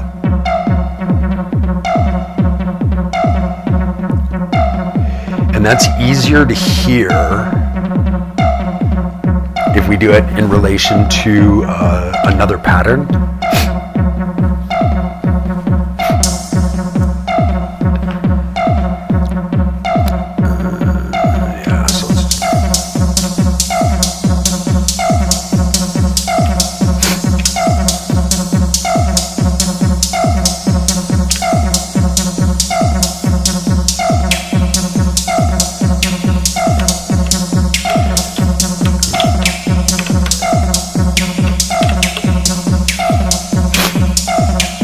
You can hear you've got 2 different patterns interacting differently. So now if we go back to our Euclidean and we start to rotate it,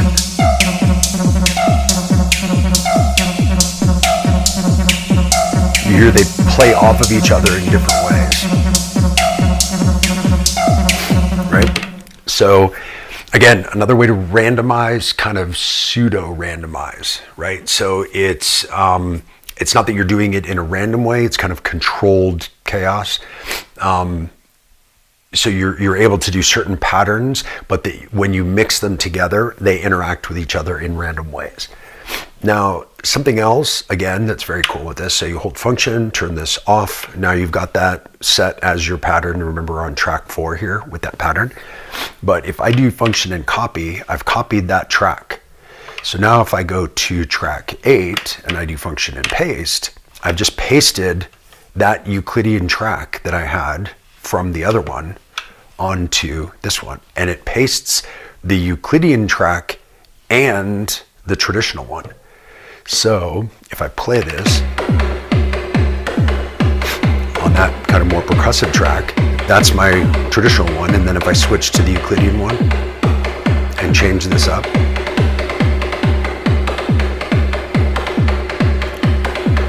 and then if I go back to my regular one, so you can create things on one and go, oh man, I love that pattern, but I'd like to hear it with this other voice. Rather than changing out the voice, you can keep it, and then you can just copy paste it to another one. And then if you want, from there, you can copy it again. And then let's go to something like hi-hat, I don't know, something weird like that. And then let's hear what that sounds like. Right, with the original and the other.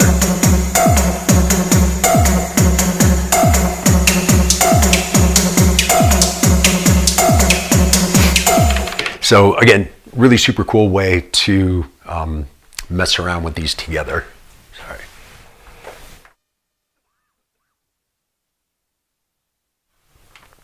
Sorry about that. Trying to fix up my mic and my coughing, get them to sync together. A little coffee. All right, so again, tons of cool stuff that you can do with both of those. Now, everything that we've been doing on here, you can also do on here. So everything that we've done right now with the Mark II all applies to the Mark I. So the chromatic mode, the Euclidean sequencers, the ability to copy and paste from track to track, the ability to save from a Euclidean sequencer to a more traditional one and then modify it afterwards. So all of that stuff works on both of these. There's a few little things that don't, and it's really only whenever it's a function of, so a functionality it doesn't have, so like the sampling ability, but then also there's certain things like when you're editing a sample and you're changing up your start and end points, they added a decimal point so you can be super accurate on the Mark II.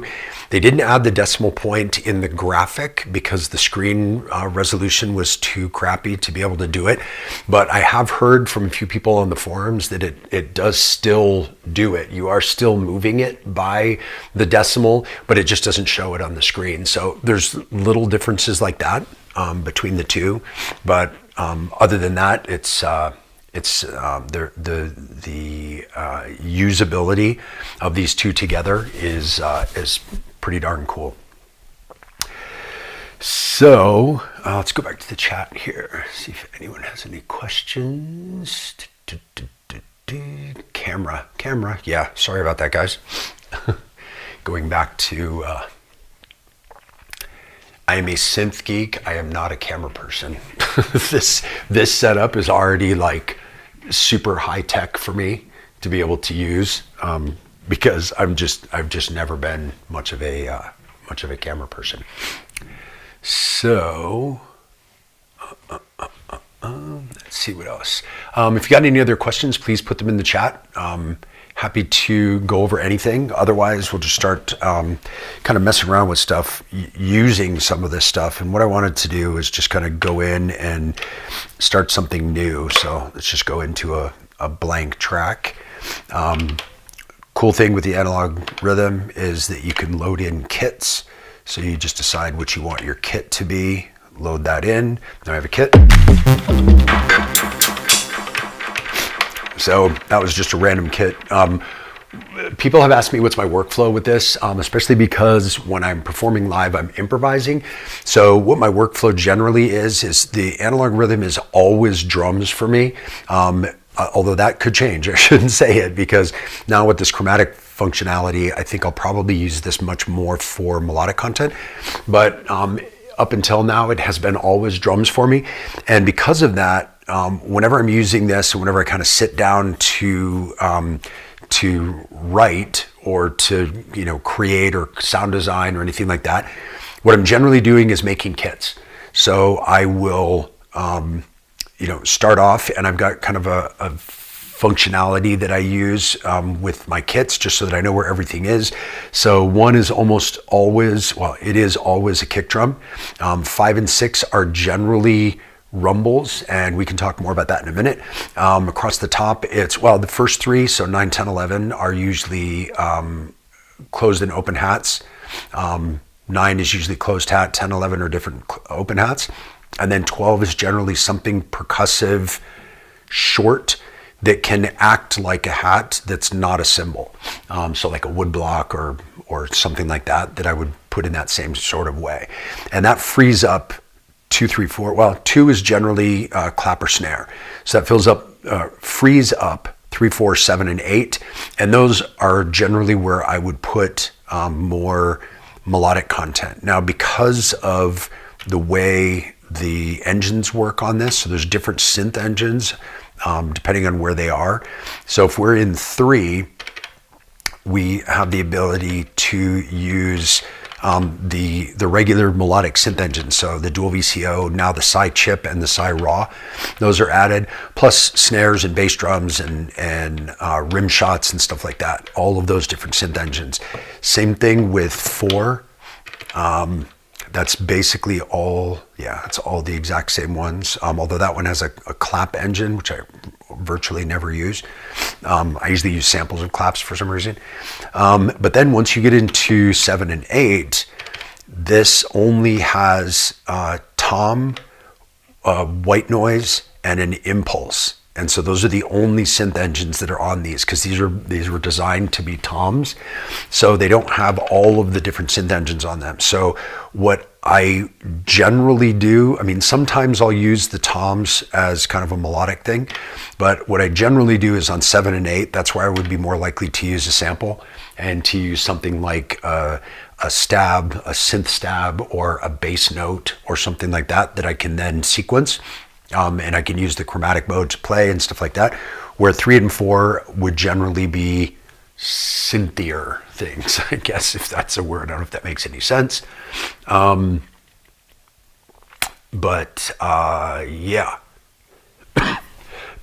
Sorry. So 3, 4, 7, and 8 are generally either melodic or what I usually would call like tonal percussive, when I'm using this only as drums. So things that you would have a tonal change in, but they're not really melodic. They're not really kind of like synth instruments generally, but now with the new ones, that just may change. We'll see. We'll see how that works. So if I'm building kits, or sometimes I'll build out rhythms, I'll start off with a rhythm, and then I usually use that as a way to change up the sounds of the kit. And then when I like something, then I'll save that kit as a new kit. So let's just start off with a kick drum, right?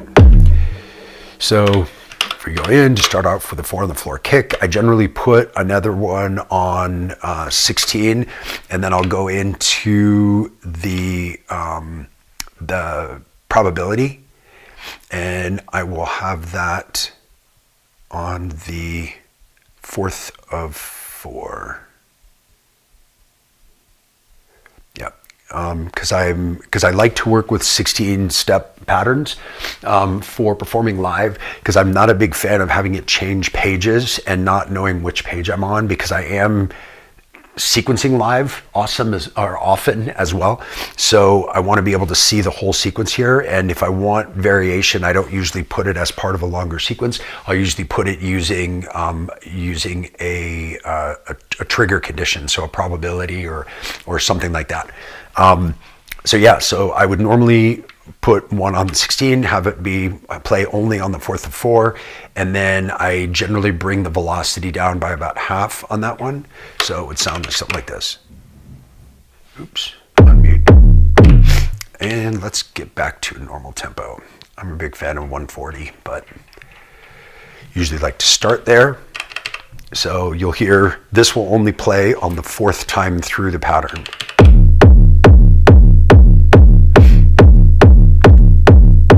This time, and I do that, yes, some for variation, but I also do it some for just to help me when I'm performing, to kind of keep an idea where I am, to be able to count in my head. And it's just something I don't even actually really count consciously, but it's something each time I hear that, I know it's my 4th time through. So I've gone 64 steps or 4 bars. Like, I know where I am with that. So it's a placeholder for me, but it also creates some variation. Another thing that I like to do too is I'll put in like ghost kicks. So if I put a kick here, I'll put the probability of that to, say, I don't know, 15% or something, 20%. Yeah, sure, 19, why not?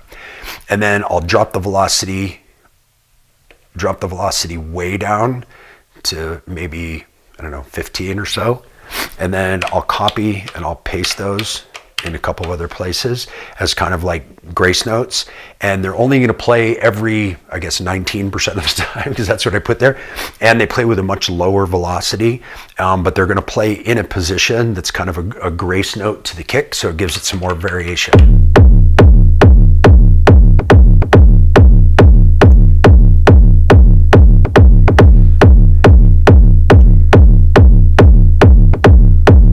You hear that, how they pop in every once in a while. I think 19 is a little low. Let's go up to like 33%. And then I'll just copy and paste those again. Okay, so then we've got...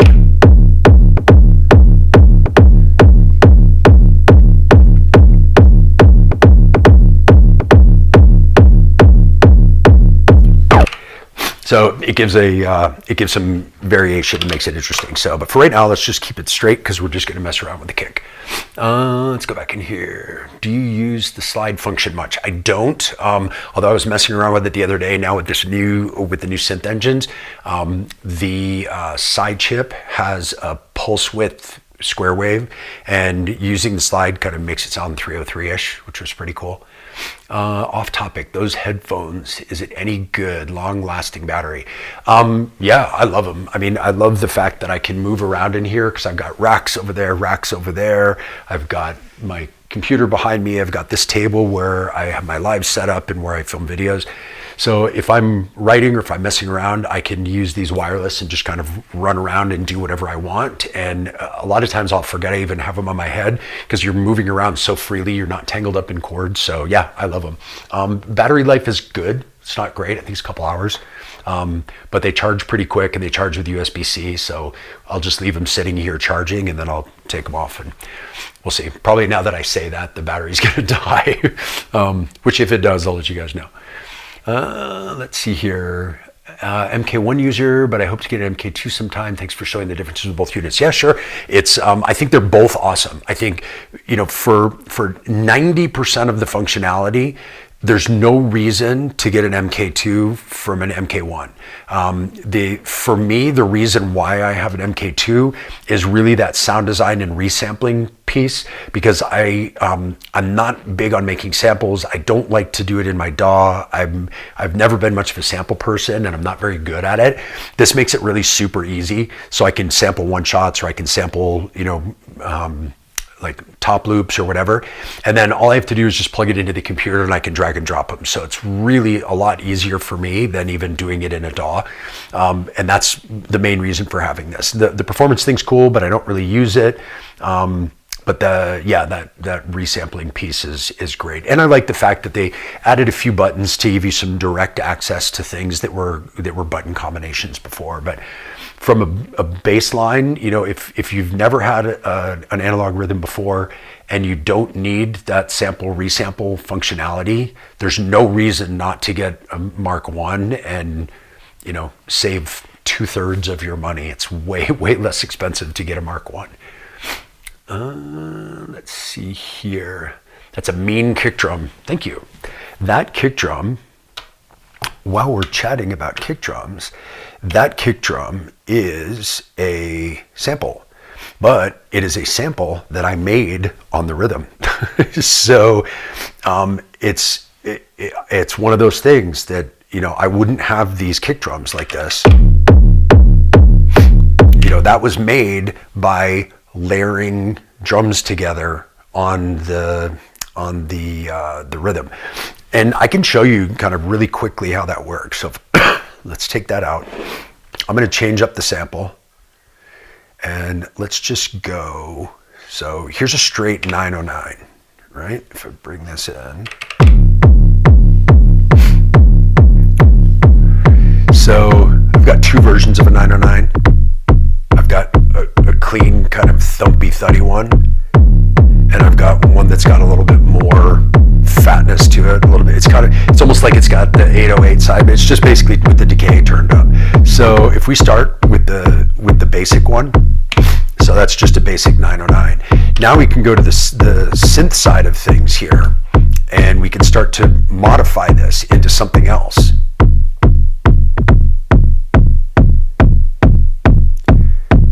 So I can change up the waveform.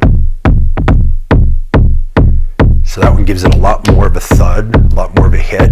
If I want to increase the hold and the decay and get kind of that slap back, almost like a rumble, but it's not really a rumble because it's only like a single slap back from the decay, I can change up the snap amount and add tick, which is like a click at the beginning. I can tune down just the synth one.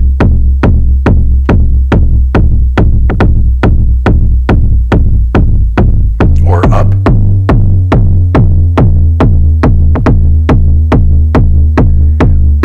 I kind of liked it back where it was.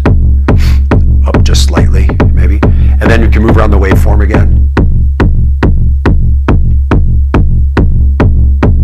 Kind of like that one. That one's got a good slap to it. Then you can go ahead and change up your filter.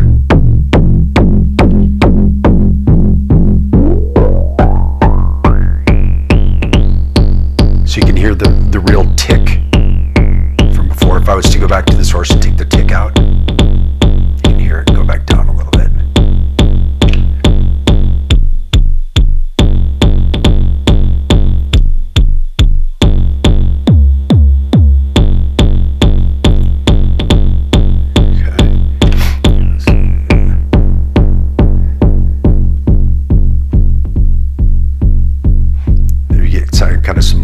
Fatness there, and then add a little resonance, and then add the envelope back to it. And shorten up the envelope just a little bit so it's a real kind of tick. Open that just slightly.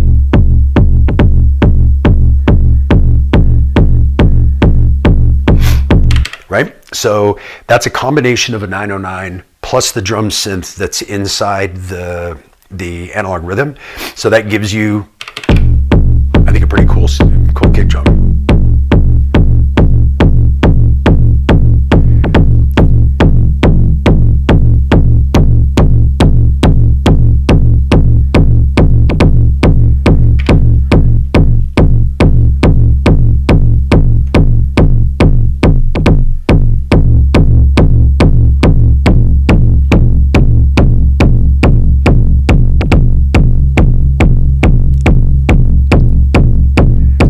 So you can see there's kind of infinite kicks in here, right?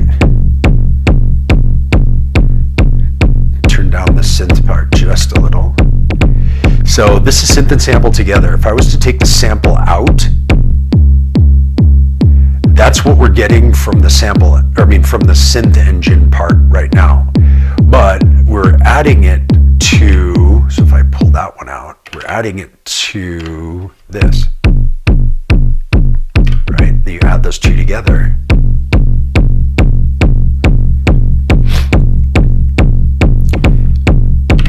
And that gives you a pretty badass kick drum, I think. Right? So then you can go into the direct resample thing. Again, I like to add sometimes distortion to this. I think it just fattens it up a little bit more. Just a little though. Right? So then if we go into our sample mode, we've got this. So we're going to change our input to main. There we go. Change our input to main. Change the input to main. And then we're going to hit yes to arm it. And there's a threshold. So if we just hit yes to arm and then we hit this, it's going to give us our drum sound. So we hit yes, so it's armed, it's ready to go. So then I just hit this. Right? So now I've got my my sample, and now I can go ahead and try that out. Right? So that's the sample. Then we can trim the end of it. Trim it way back, all the way to there.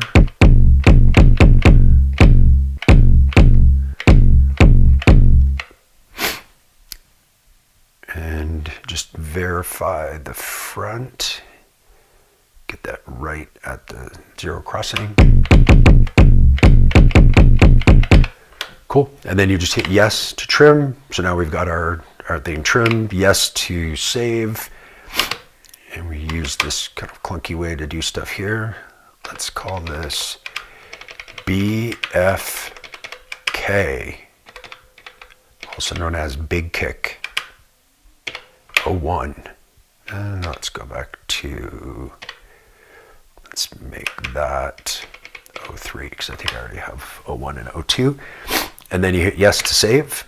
It asks if you want to assign it to a track. I'm going to say no. I'm just going to skip that. So then what I can do is I can go, I can go into my main menu here, and I can go to the samples, and I can go all the way down to recorded, hit yes, and there it is. BFK03 is a sample in there.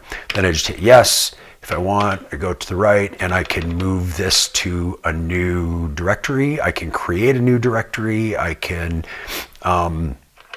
select it for move. So if I hit yes, choose the new directory. So then I go back over here. And let's just put this in our BFK directory. Upload here. Yes.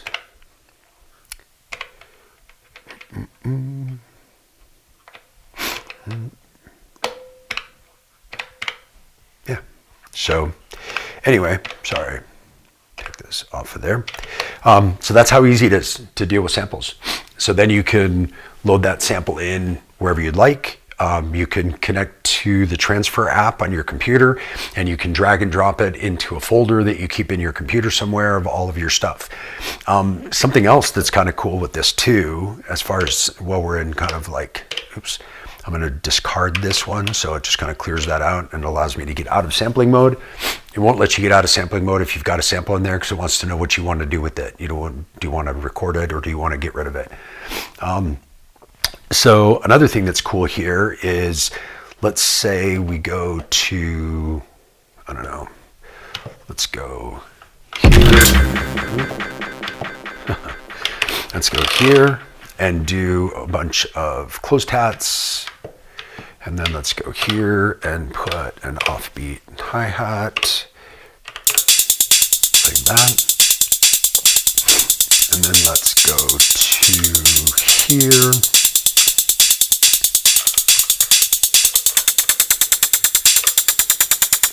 Actually, these two choke each other, so I'm not going to do that one because I don't want to choke this off right now. Let's go to this track.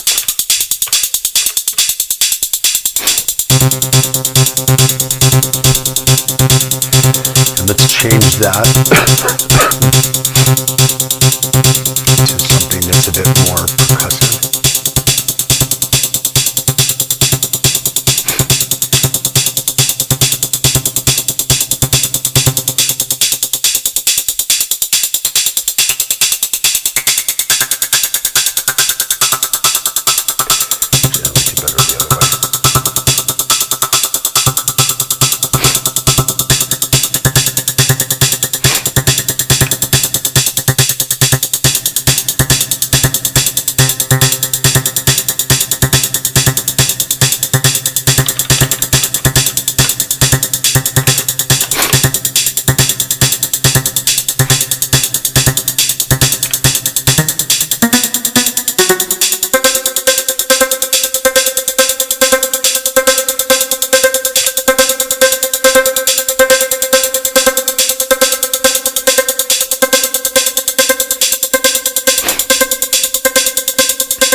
So let's say we come up with this percussive pattern, right? And we want to save that.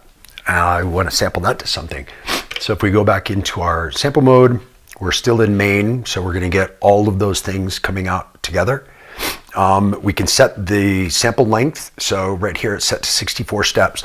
The pattern's only 16, so it'll play it 4 times through, but I can change that to 32 or 16 or 8 or 4 or 2 or whatever, all the way up to 128. Or max is as long as you play it until you stop it. But what I'm trying to do is a 4-bar loop that I can sample and then I can take and use somewhere else. So like in my live performance, I use the 1010 black box for longer patterns that I want to launch, like kind of if I have a loop that I want to launch. So I would use this there. So I like to do it in a set kind of a 4-bar loop. So what we'll do is we will arm this, hit yes, and then all I have to do is hit play because it's already armed, and then as soon as it hits that threshold, it's going to record for 64 steps and then stop.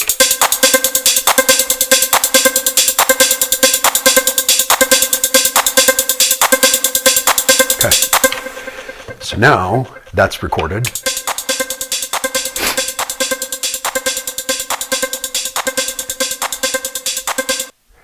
Right, and it's recorded as a perfect loop. So if you zoom in on the front, you've got the opportunity to fine tune like all the way up to like a really good like zero crossing spot. And then let's trim that. Oops.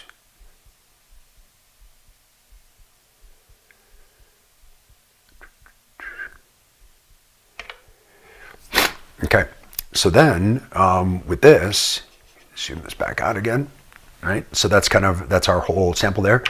So if we put it on loop here, you can hear how it loops all together.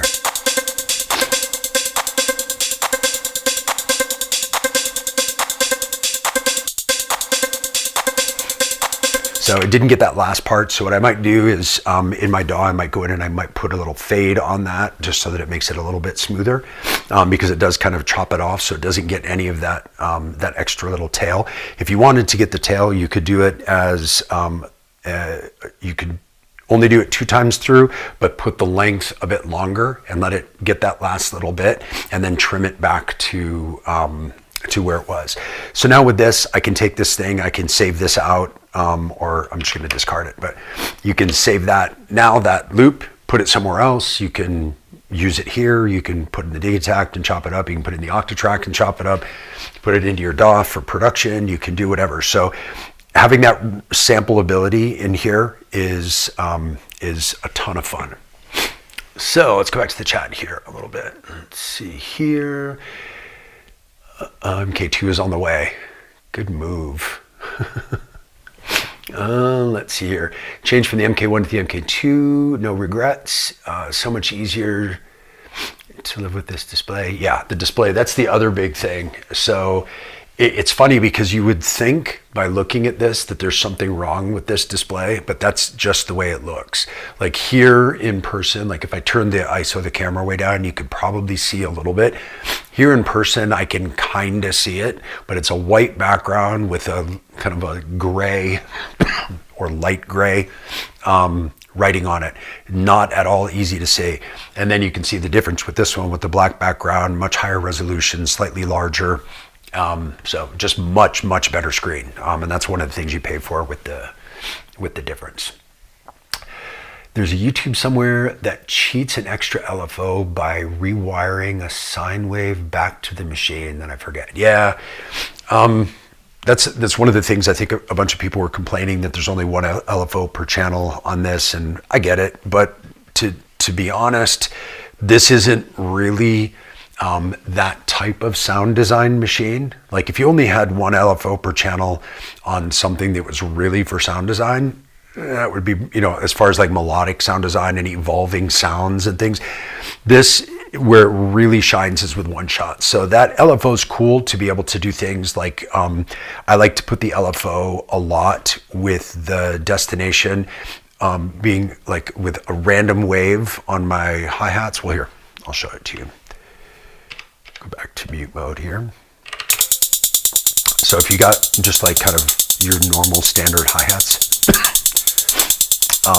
and then you go to a random wave, and then you put it on the decay, or you can do it on the velocity is another good one. Really doesn't matter. So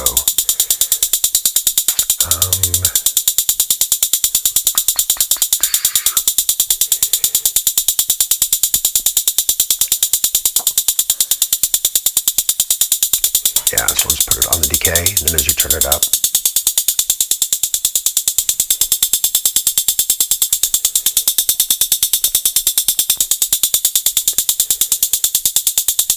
oh, it's still on tuning for some reason.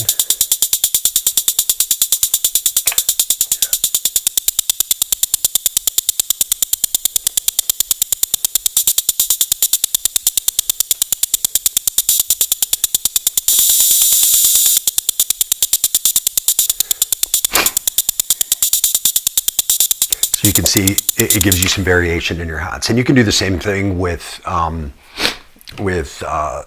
level, the velocity. But yeah, it's a good way to do variation in that using the LFO. All right, let's see here. I've got the Black Box 2, good machine, except the fiddly touchscreen sequencer. Yes, so that brings up something that I talk about all the time.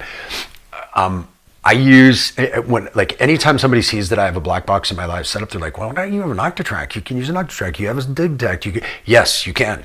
But I like to use specific pieces of gear for whatever they're really good at it.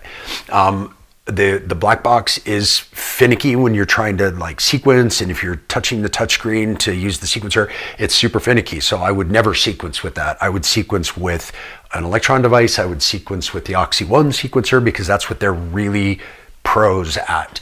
However, the black box, what's great about that is you can launch clips, and you use air quotes, launch clips, kind of the same way that you would in Ableton. So if you take a 4-bar loop of something that you like, for example, an atmosphere or background or a vocal or something like that, you can time stretch pretty well. I mean, it's not perfect, but it does a good enough job of it in the black box. So I'll drop those clips in there, and I'll just touchscreen to launch them. It launches them in time, so you don't have to worry about the responsiveness of the touchscreen. It's going to be MIDI clocked, and it can launch it in time. And so it's really, really good for that, where the Octatrack, the DigTech, the other things are not good at time stretching longer things. Yes, you can, but they're not good at it. So I would rather use it for something that it's very good at. So the black box, yes, it's very good at that. Okay, let's see here. Finally managed to join one of your streams. Hope you're well. Thanks, Polyrhythm. I am very well, other than this stupid cold that I cannot shake, but it's okay. It's Colorado, the weather's changing. This is so helpful. I might have to treat myself to a rhythm. Yes. It's, you know, I will... We talk about this a lot about, you know, people say like, oh, YouTube channels, and I'm sure you've seen all the videos recently, like, oh, you get hate and people call you this and you're selling stuff and you're taking money and whatever. One thing about this channel is that I only do stuff with gear that I like, and I try to explain to people how I've figured out how to use it in the way that I use gear. And if that works for you, that's awesome. And if I can be helpful, that's awesome. I'm not trying to sell you anything. I don't work for any of these companies. I've gotten a few random pieces of gear for free from companies, which is super nice, and I'm super thankful about it. But yeah, I mean, like Elektron gave me the analog heat plus effects, and I did a video on it talking about how I thought sorry, about how I thought they made a mistake with it. I think they should have made it 2 devices and sold me both. I would have bought both of them. They could have made a lot of money off of me, but instead they put them together in one box and made it less usable for me personally. For other people, it's really super usable. It just didn't add anything for me, where it did for some people. So yeah, but other than that, all this stuff is about stuff that I like. So if I'm making you want an analog rhythm, that's cool. Come back here and we'll chat about how to use them.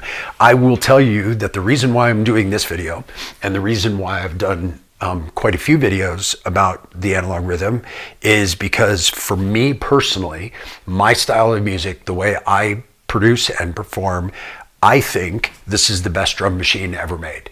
I've used all of them. I think all of them. The only one I haven't used that I really want to is the Tansberg. But I've used pretty much every drum machine. And this is by far my favorite because it does things better than anything else that's out there. So yeah, controversial. I know everybody's going to go, hey, but you're 909. But yes, I get it. But for me personally, my style, the way I play, the way I write, all of that stuff, for me, this is the best drum machine ever. And that's why I do these videos, because I like it. It's fun to play on. I talk a lot with EasyBot, with Matthew, and we talk about it all the time. He gets called an Elektron fanboy shill, and I get that too. The fact is, we like this gear, so we're playing on it and we're talking about it. And if we didn't, if there was something better, I would use it. And I do. Like, I use the Oxy 1 sequencer because it's better than the Elektron boxes at sequencing melodic content quantized to key. So I use it instead of them. I don't try to make these something that they're not. And I think that a lot of people do that, unfortunately. They try to make these machines into something that they're not, or I wish it was this, or why don't they add this, or whatever. Well, they didn't. It is what it is. And for me, this drum machine, this analog rhythm Mark II, the Mark I is a close second, but the Mark II for me is the best drum machine ever made. And that's just my personal take on it. Let's go back to the chat. Let's see here. You got a Mark II for 800 pounds. That's a good deal. Form factor and the pads from the MK1 are really good. I will agree with you on the form factor. I will disagree with you on the pads. I cannot stand the pads on the MK1. They pretend to be velocity sensitive, and they are not. I mean, they are, but yeah, they're not great. The sound of these is not great. The playability, they're velocity sensitive, so it's like the aftertouch part of it is fine, but they're way too stiff, and so you don't get much playability. So you'll like, if you notice, like as I hit this,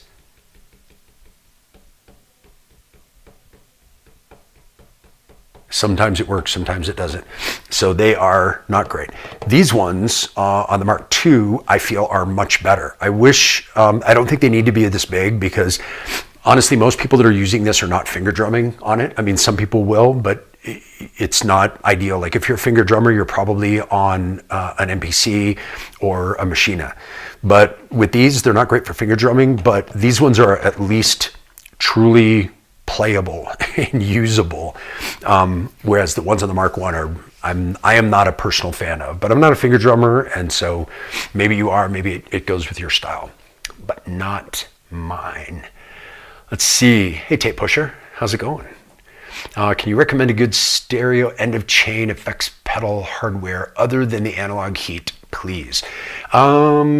Yeah, other than the Auto Boom too. Okay, well, that was going to be my next one. Yeah, I guess my answer to that would be it depends on what you're looking for it to do. So they all are going to do something a little bit different. So if you're looking for something with a compressor, that's going to narrow your choices. If you're looking for something with saturation, it's going to narrow your choices. If you're looking for something with a limiter, it's going to really narrow your choices.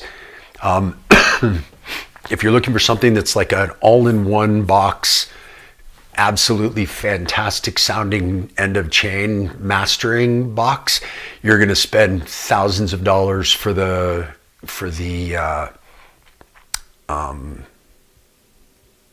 oh my God, the stimming box, which sounds fantastic, but it's crazy expensive.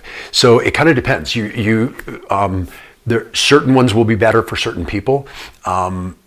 I don't particularly like to have a master compressor on the master. I do like compressors in other places in the chain, but not on the master. So for me, the analog heat was great, even though it didn't have a compressor. Now that I have the analog heat plus effects, it's got that compressor. I don't really use it. I use it as kind of more of a limiter than anything else, and that's kind of cool.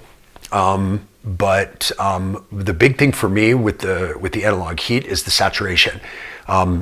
One of the biggest things missing, I think, in a lot of live acts is kind of the fullness of sound that you get from end of chain saturation.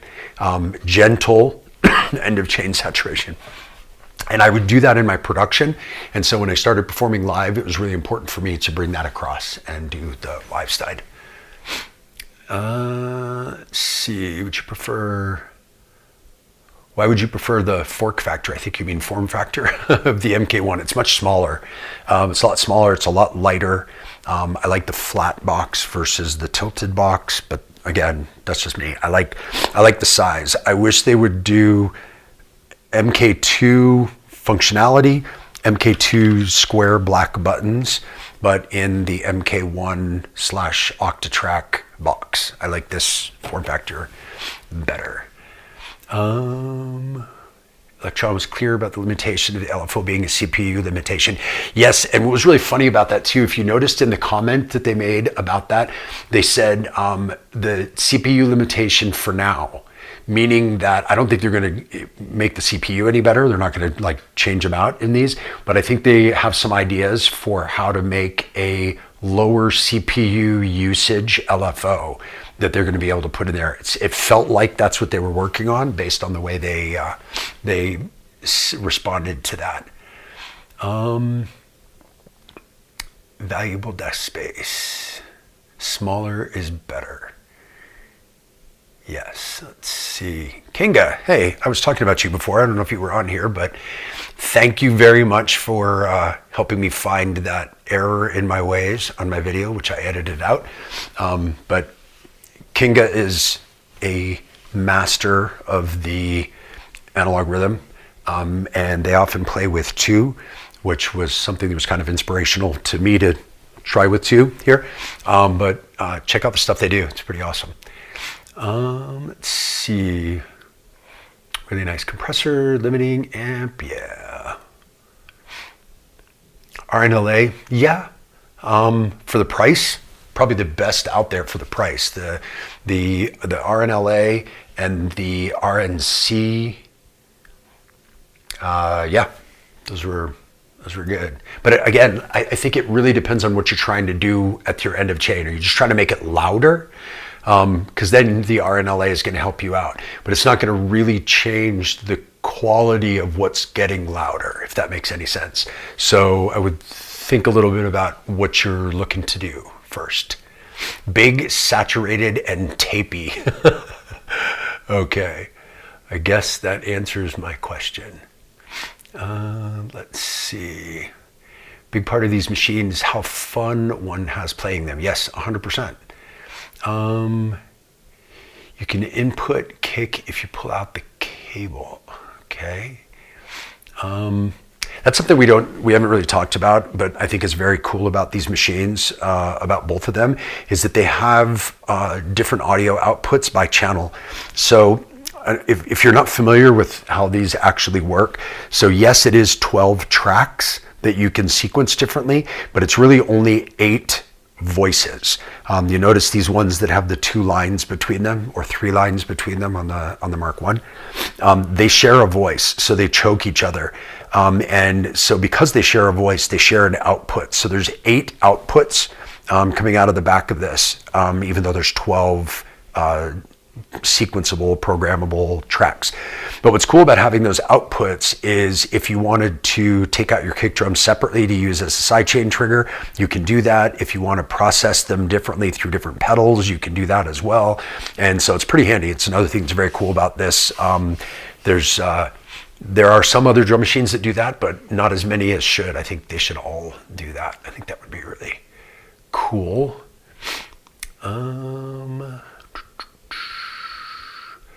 Let's see here.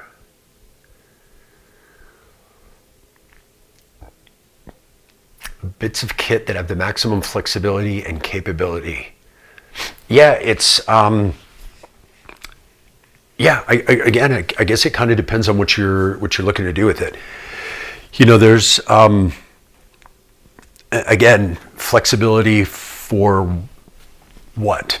So, you know, I always tell people it depends on the kind of music you're making, the style you like to or the workflow you like to make it in, and then are you interested in synth-based workflow or sequencer-based workflow? Synth-based or sample-based workflow, because I know, for example, for me personally, I am not a sample-based workflow person. I use samples, but I am not like an MPC, chuck a bunch of samples in there and write a track using samples. That's never been my thing. I'm super into synthesizers and synthesis and making sounds. So I like to make them from scratch. And then I like to resample those so that I can use my sounds that I made from scratch again. But I love music that uses samples. I love music that uses, you know, samples that are chopped up and that are used really creatively. It's just not my own personal workflow.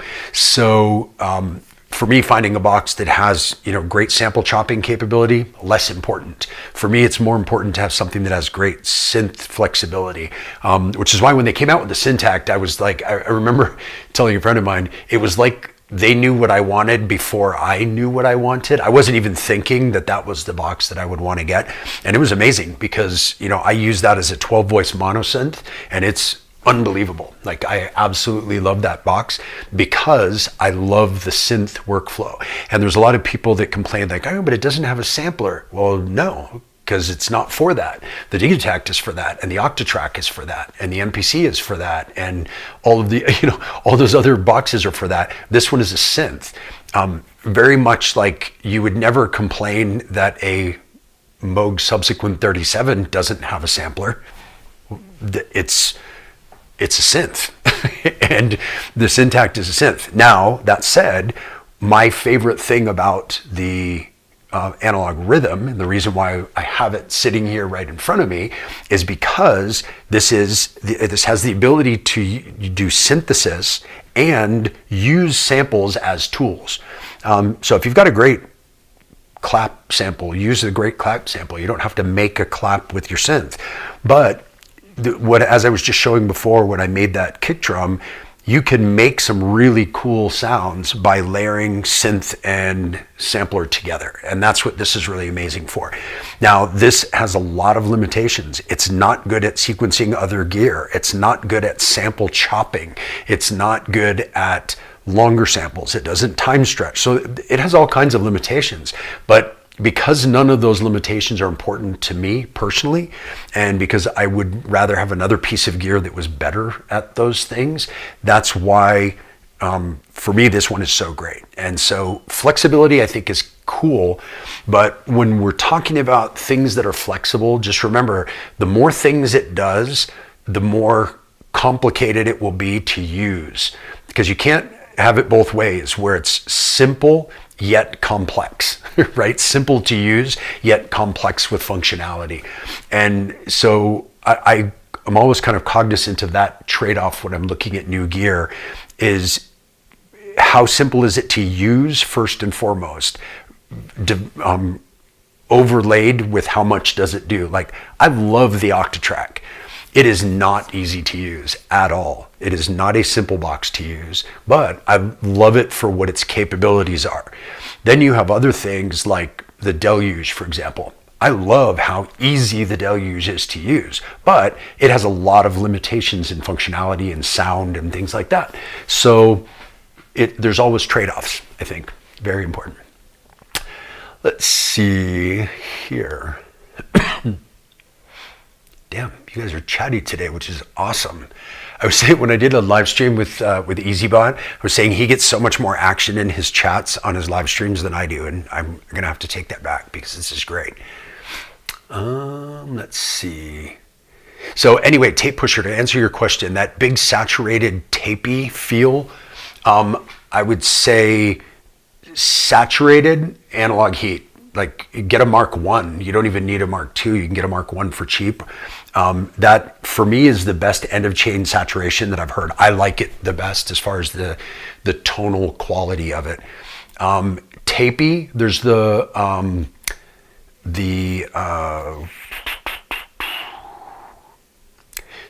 I can't remember there's a pedal that's a tape emulation, the Space Echo tape emulation.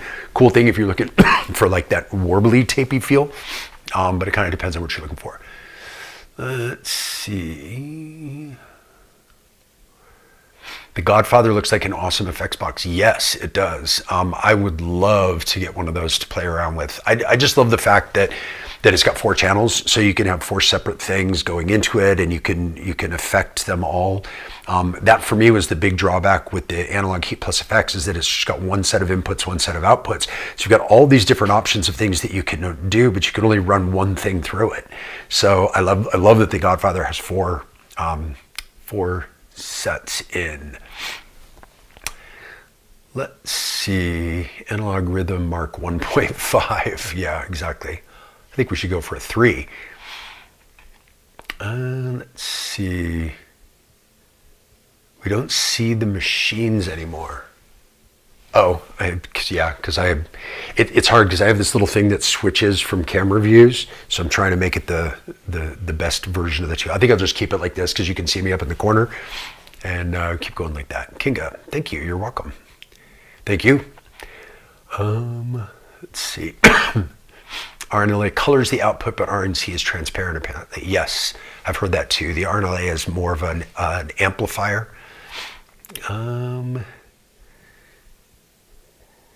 Wow, crazy. Just found out about the stream. Hey, Vincent, what's going on? You, Vincent, you are a bad influence. I will tell you that right now, because I had kept myself from getting one of the ARP 2600Ms. I had kept myself from getting that, and then you posted when they had that big price drop, and I could not help myself, and so it's your fault. It's your fault. And I had to sell some other gear to pay for it, and it's your fault. I don't regret it, but you're still a bad influence. Let's see. Add classic drums to it too. That's the thing, right? So when I say this is the best drum machine, everybody goes, yeah, well, what about 808, 909? Okay, cool. Get the samples from Mars 808 kit and 909 kit, load them in here. You know, like if we go back to this again, and if I pull out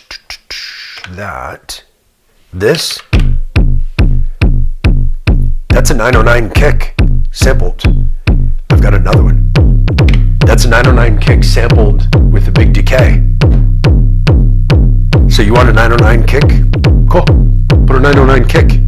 Then you want to make it better, add other stuff to it.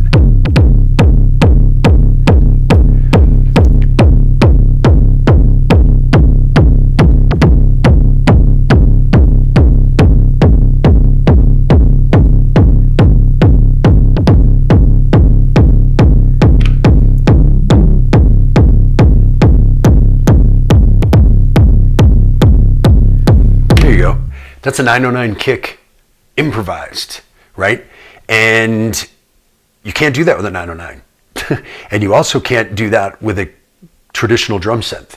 So any of these other drum synths out there, even analog ones, so like the Dave Smith one, like the Tensbear, like they're all great analog drum synths, amazing. And there are great, drum machines like the 808, the 909, whatever.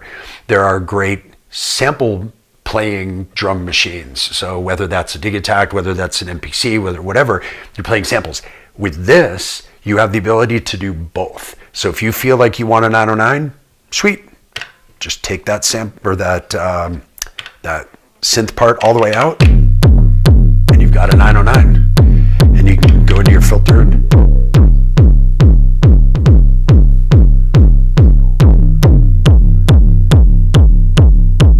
all those cool things you can do with a 909 sound, with the cool filter and an envelope, and right? But then you can add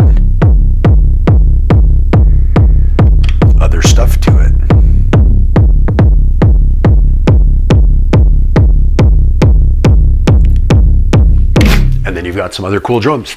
So anyway, let's see here. Classic drum machine, yes. It's really cool having some syntactic and digitact in rhythm. Yeah, you know, it's funny you say that, because that's how I've described the rhythm a lot. When people say, well, what's different about it? And I actually did a video. It's coincidentally, it's funny, it's the most viewed video on my YouTube channel, is the one where I compared the Elektron drum computers that are available today. So I had the syntactic, digitact, and analog rhythm. And I mentioned that in the video. The syntactic is great for drum synth. The digitact is great for, you know, chuck a 909 kick in there, and it's great, and you can, you know, fine tune it a bit. But what's great about the rhythm is it's both in one box. Yes, there's capabilities that the others do that this can't do, but in its purest sense, it's an analog drum machine layered with a drum sample player, which is something that I think is pretty amazing. Let's see here.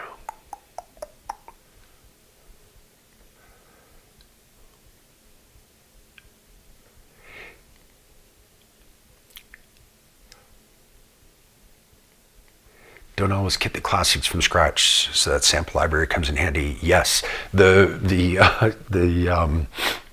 samples from Mars, and actually it's a great time to talk about that, because they usually do a huge sale for Cyber Monday, where you can get like their everything pack, where it's like every sample they've ever done for some crazy low amount of money. So if you're into really accurate recreation samples of classic gear, the samples from Mars ones are pretty sweet. Let's see here. Does the MK1 have the filter? Yes, MK1 has the filter. They both have the same filter. Anyone else notice the MK2 display dimming won't stay after it comes back from standby? No. Mine, I mean, you can see it on the camera. Mine has been crazy strong, but I would have that looked at. Use an old Sony broadcast mixer.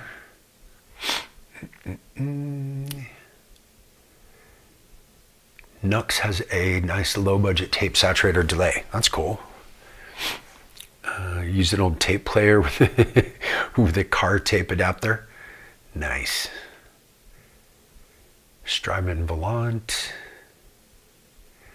Personally using an iPad for effects now, very flexible. Yeah, I wish somebody would come up with an easier I/O for using things like iPads and stuff like that, integrating them with hardware. It's just like so many different connectors and adapters and everything to get the audio where you want it to go. I wish that somebody would come up with something easier than that. You're laughing at me now. I am enjoying my new 2600. Best drum machine. Yes, it is. Preloaded with 909s and Rumble. Every sampler I've ever owned. Yeah, it's kind of the first thing I do too, is I've got these kicks where, here, I'll take this out so you can hear the kicks.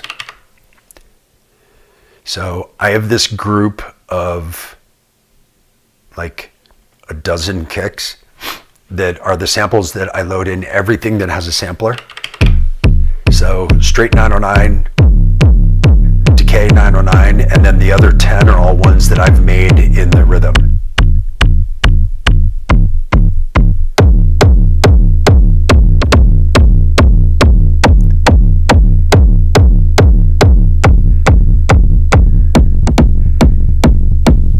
So that's my kicks. Those 12 kicks go in everything that has a sampler, so I know I've always got some badass kicks no matter what else I do. But yeah, and I love too with those sorry, being able to have the clean 909 and the long decay 909 just means that no matter what I'm messing around with, I've got all the sounds I could ever want. Because the other ones are obviously very specifically techno sounds, but from that clean 909, I can make anything. And from that fat 909, this one, if you just take off the beginning of it,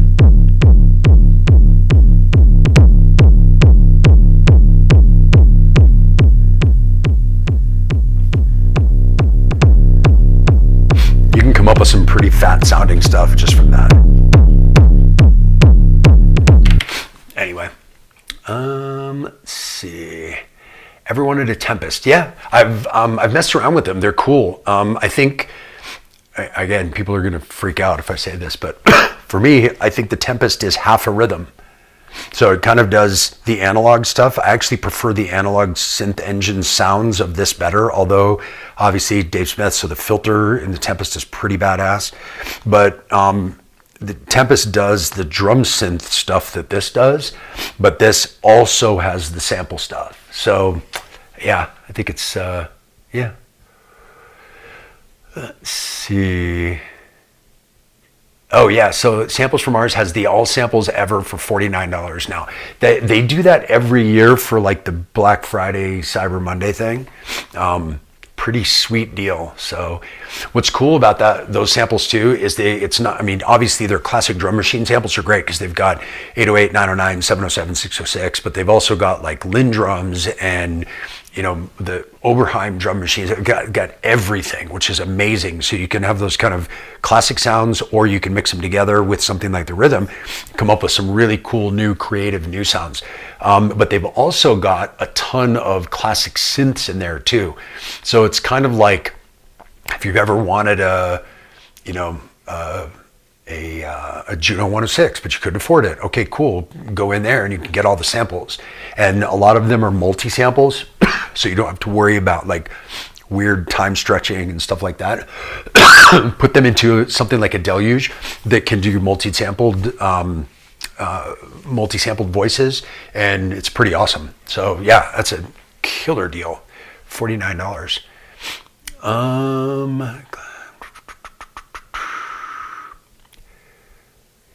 iPad USB-C cable into Behringer UMC 1820.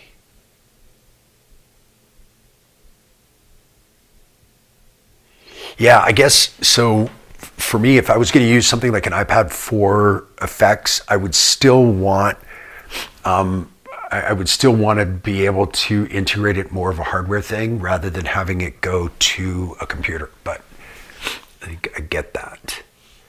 On the MK2, since it has two audio inputs, you can hear both of them simultaneously. Yeah, only one of them is routed to the sampler. The other one is just a way to route through.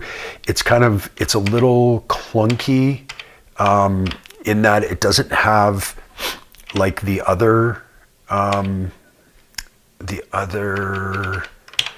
devices. It doesn't have the it doesn't have control over the input so that you can route it through effects and stuff like that. So again, older machine, so I get why. But yeah, it's definitely an upgrade to have both of those. And for me, having the audio inputs is really key to be able to sample in. But again, I'm not doing that a ton, so I shouldn't say it's key. It's not for me, but I know it is for a lot of people to be able to sample in. So you can sample in from other drum machines or other synths or whatever. And I think that sampling in is going to be even more valuable now with this new the new scale mode in the chromatic mode. Because now you'll be able to sample in from other synths. So I've got other synths here in the studio that I wouldn't take with me to perform live, but to be able to sample in and then to be able to play those chromatically, I think is pretty cool. So yeah, just another reason why it's the best drum machine ever. Let's see here.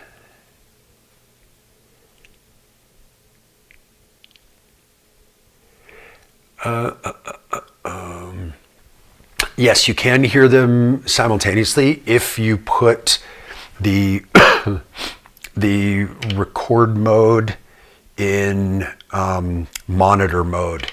So that turns the audio inputs that are coming in for the sampler audio into something that you're monitoring. So if you had something plugged into the external in and something coming into the audio in, external in you'll always hear, and the audio in you'll hear if you set it up in the sample mode. You set it up to audio left and right, and then switch the monitoring to on. Get you there. want an MK2 but don't have 2K to spare right now. I get that. They just had a big sale, Black Friday. I don't know if they're still on sale, but it was, I mean, I know it's still a lot of money, but they went from like $18.99 down to like $15.99, I think, just for that day. You can also get a used one. I mean, there's not a ton of them, and they don't get discounted that much.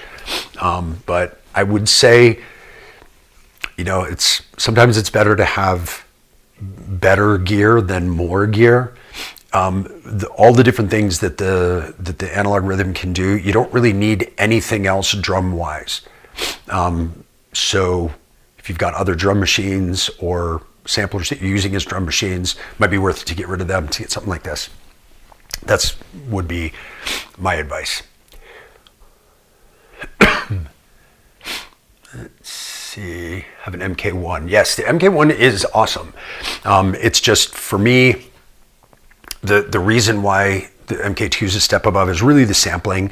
Of course, the performance thing is cool, but not really something that I use. But the sampling I definitely use. And then just having some of the buttons that are kind of set up the way they are, just to make things a bit more, I don't know, user-friendly or whatever.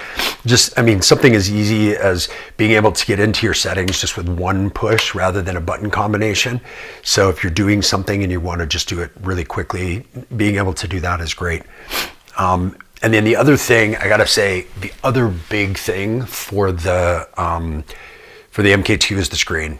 And it didn't used to be such a big deal, but with things like the Euclidean sequencer and things like that, man, just having that bigger screen is a much better thing.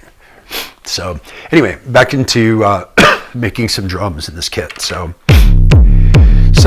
this is our clean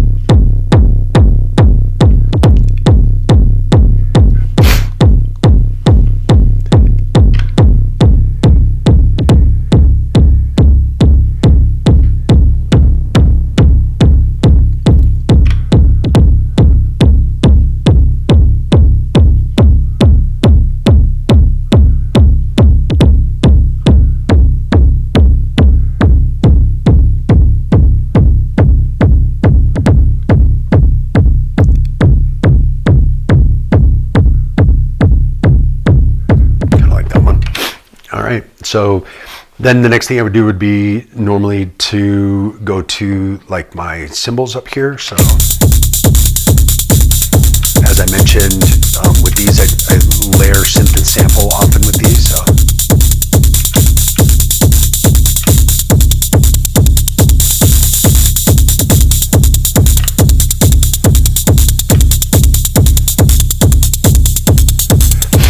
There's a new engine in here, which is the HH Lab, and this is basically a 6 oscillator cymbal voice, 6 oscillator hi-hat voice. So I've been wanting to mess around with this a little bit, so let's mess around with it while we're here.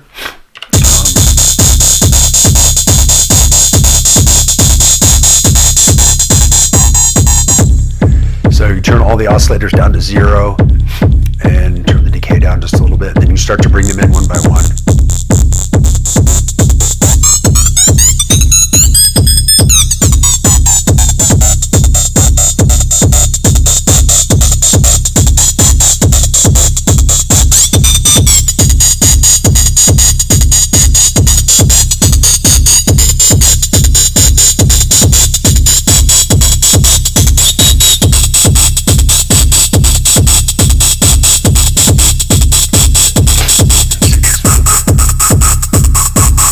You can obviously get some sounds that aren't hats out of this.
That one's pretty cool, but it's going to take some messing around with. There's a key combo for randomizing that. Does anybody remember what that is? No.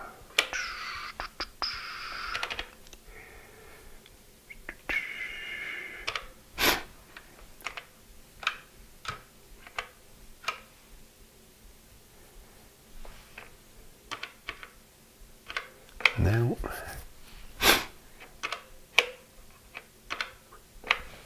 I don't remember. If you know that, pop it into the chat because I don't remember what it was. But there's a key combo for randomizing the that oscillator. I mean that new engine, the 6 oscillator engine, so you can get some different ideas. Your neighbors knocked and asked you to turn it up. Sweet. Let's see. Yeah, King, I totally agree. Rhythm has basic monosense as well, so it's not just drums. I think it's the best for drums. Part and funk, is that what it is? Okay. Parameter and yes. That's what I thought. Oh, there we go. I was doing it backwards.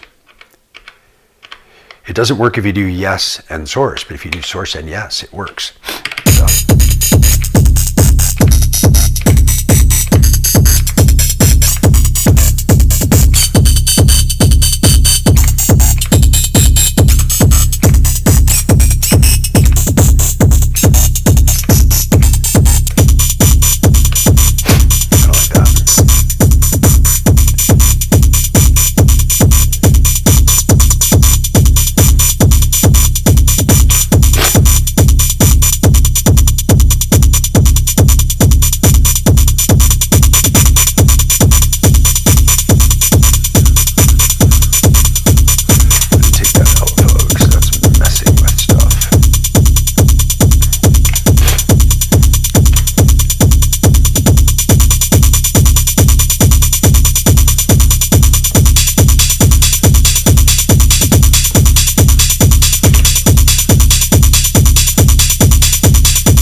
that's a sample,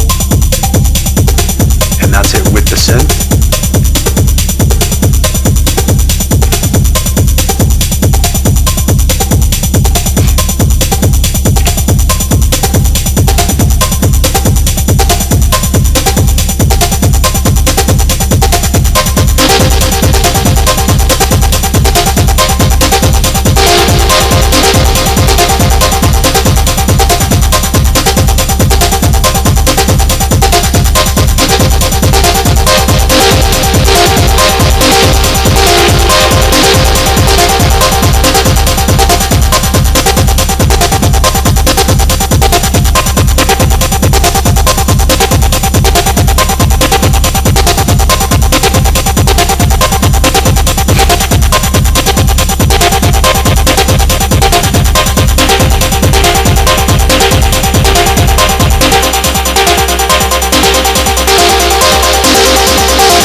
Now let's mess around with the Euclidean sequencer with that new voice.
All right. Well, that was cool. Sorry about that. Kind of got off on a tangent there. Let's see here. Man, you guys are chatting it up. Awesome. Sid machine. Yes, I love that the Sid machine is in here.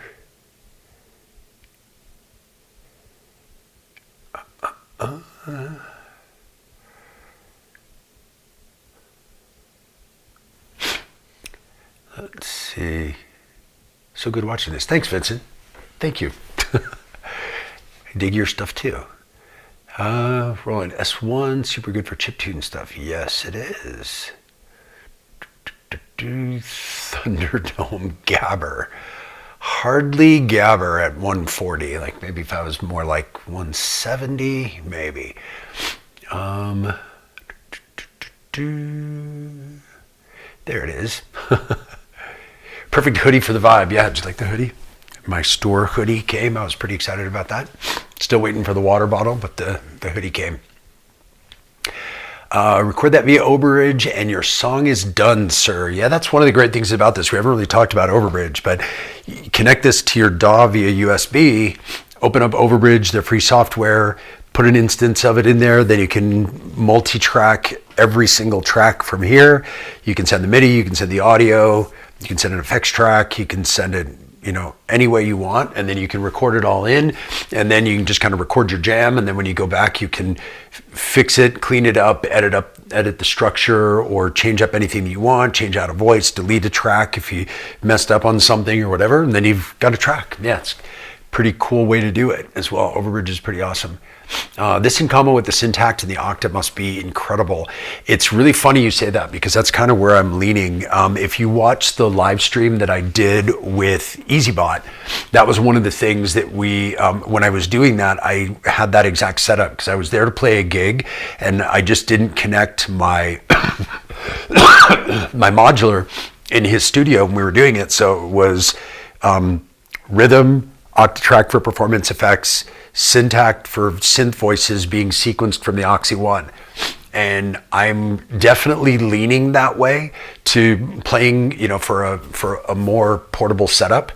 I love my modular and I would love to take it with me everywhere that I go, but it is a little bit bigger, so we'll see. Although I have scaled it back so that it fits into my carry-on bag, which I love.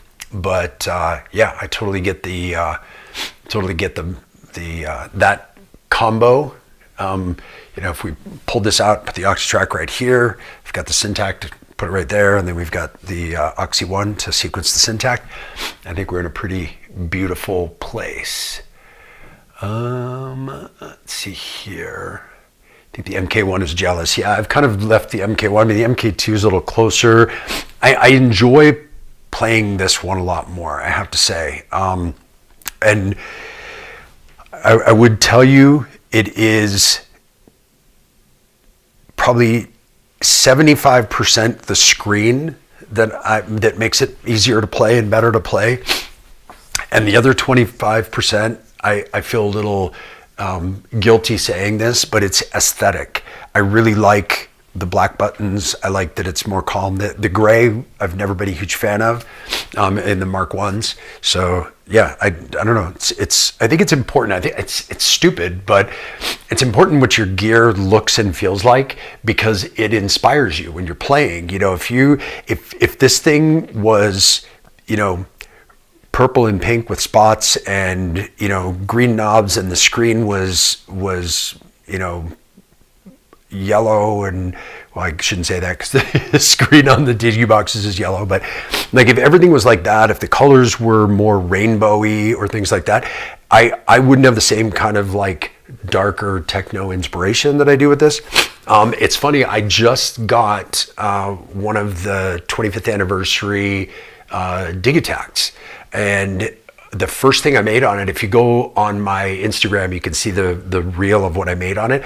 But the first thing I made on it that just came out was this kind of groovy dub techno, slower, whatever. And I think a lot of that really comes from how inspired you are by the actual gear itself. And, it may sound stupid and superficial, but I don't know. I'm only telling you what I feel myself, and honestly, if the gear's telling me something, and if I'm feeling it, then I feel it. And that for me was always something that was a negative with the TR8S and with the Deluge, just that they were a bit too colorful for me. But whatever, maybe I'm just superficial, and that's just dumb. Let's see.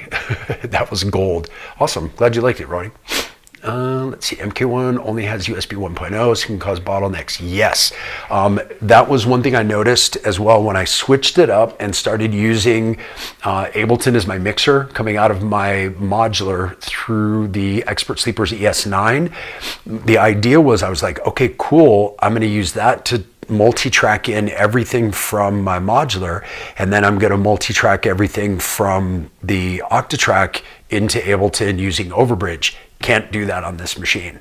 You can do that on this machine, and you're exactly right. It's because of the hardware. It's not a software thing. The USB on this is not fast enough to multi-track into your DAW using Overbridge. It still connects via Overbridge, and you can still do your stereo main out recording in via audio over USB, but you can't multi-track. Let's see here.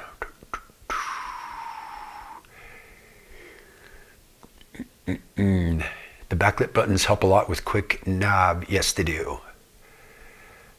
Especially in the dark, especially when you're performing in a dark nightclub. It's harder to see where you are on these buttons because they're not backlit. And with these, having the backlight that shows the track number or that shows what bank you're on or things like that, you don't need to have an extra light over the top to be able to read what's printed on top. Little quality of life things for performing live, but 100% agree with you on that one. Only downside is it gets warm. Yeah, this gets warm, this gets warm. So does the Syntakt. Anything that's analog gets warm. It's just the way it is. Analog circuitry heats up, and it is what it is. That's, part of the beauty of it is that it's warm and organic and all that stuff. But yes, it does definitely heat up. So what else? Was there anything else you guys wanted me to go over? Because I may just keep jamming some more, and then if any questions come up, I'm happy to answer them. Fan for the Syntakt. Yeah, I mean the Syntakt does heat up a lot because it's a lot of circuitry in a small box. This, at least, it's spread out a bit into a larger box. But yeah, they do definitely heat up those analog beasties. So let's keep going. Let's mess with something else here.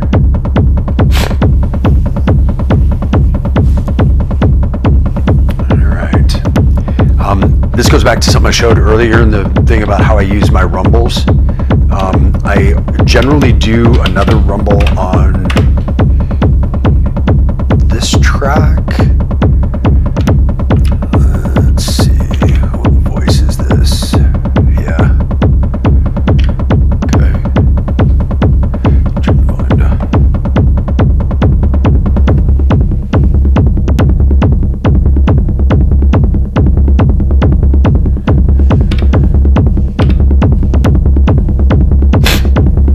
Something I usually do, so I sequence in the rumbles, talked about this before, but what I generally do is I sequence the velocity.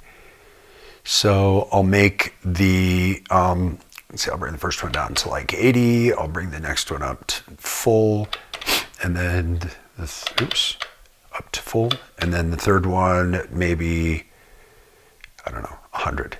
So it goes low, high, medium as far as the velocity goes, and then I'll copy those and paste those over to all these spots, and then so if I take the kick out,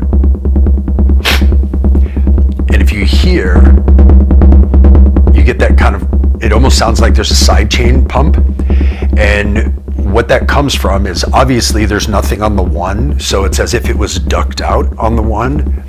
But because the 2 is lower and it's on the way up, it acts like a slow release compressor. So it's coming back up and it gets to full level. What this also gives you is a nice kind of gallopy bounce by having the highest velocity on the upbeat of everything. So that when you add so if you boost this up just a little bit, then when you add the kick back in,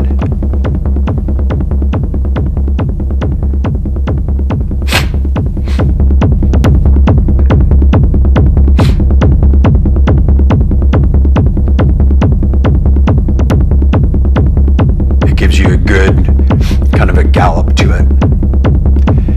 And I generally, the reason why I have two different rumbles that I like to have on these two spots is just to have some variety. So this one will be a bit higher tone. This one will be a bit lower tone.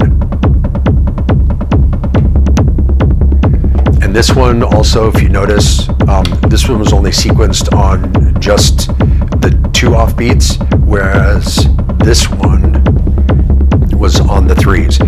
So again, you can do it any way you like. And what's cool about doing it this way, rather than trying to dial in the effects to get it to delay exactly right for every single track and then save it, and maybe you knock that delay out of time or whatever.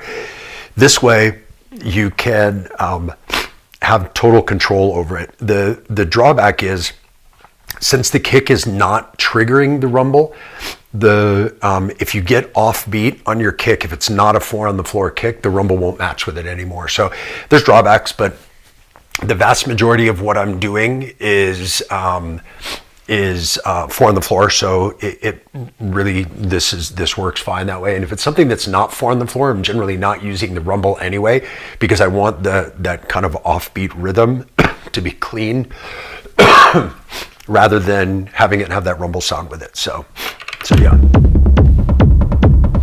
So I'll go back to this one.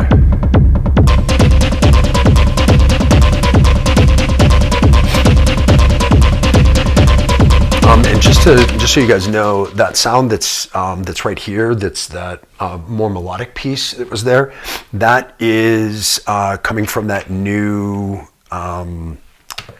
what's it called, the Sci-Raw synth voice, which came over from the Syntact, and so it's an analog 2 oscillator with some detune, and it's pretty cool.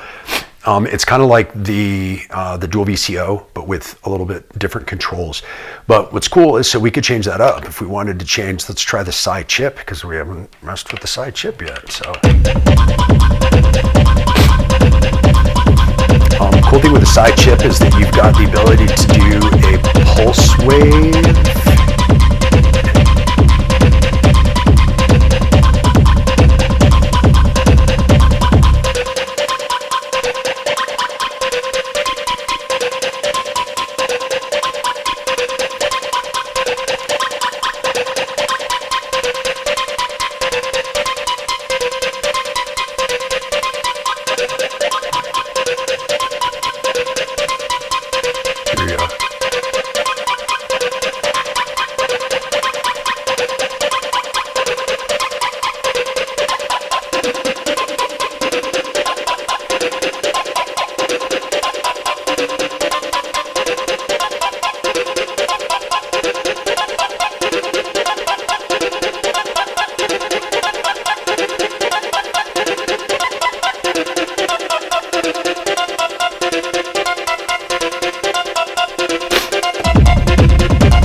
also switch back to the dual DCO.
Sorry. Nothing like getting lost for half an hour. Well, thanks for sticking around. So a few of you that stuck around for that, thank you very much. Appreciate it. Thanks, amazing stream. Appreciate that. A vocal sample of somebody saying something weird in, is that Deutsch like German or Dutch? I'm not sure what you were trying to say there, but either way would be cool. Yeah, I agree. That's what we needed, a vocal sample. But I don't have any. I should have put some vocal samples in here that I could use as one shots, but I don't. Maybe I'll have to sample some in, or yeah, figure something out. Any other questions anybody has about stuff? I just wanted to show just a little bit about how I was using stuff, just to kind of go through too, because so hi-hats were coming from the new HH Lab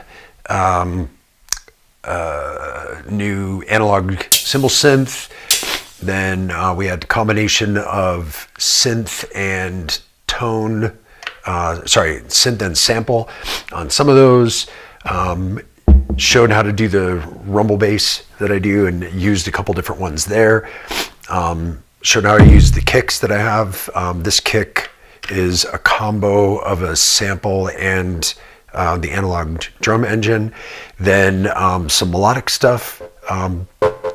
That sound was coming from the new Raw.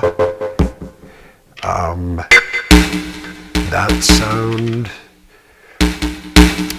that's just coming from a sample, I believe. Oh no, it's a combo of a sample and a tom. And then that one is a sample exclusively. This one is coming from the new Raw engine. So kind of used a bunch of different stuff. There were some Euclidean sequences in there, some regular sequences, some Euclidean sequences that moved over to the regular area. I was trying to show, sorry, my nose is running here. I'm trying to show also how I sequence on the fly. So that whole thing that I just played right there, none of that was set up in advance. So I just wrote those sequences and did the sound design and made the adjustments and did that stuff on the fly. So all of that was totally improvised. And it's one of the things that for me is really key to the type of music that I make, is using instruments that I can improvise on the fly with. And that's why I love this one so much. And it's why I love the new update, because it gave me a bunch more options for improvising things on the fly, like the Euclidean sequencer, the new synth engines and things like that.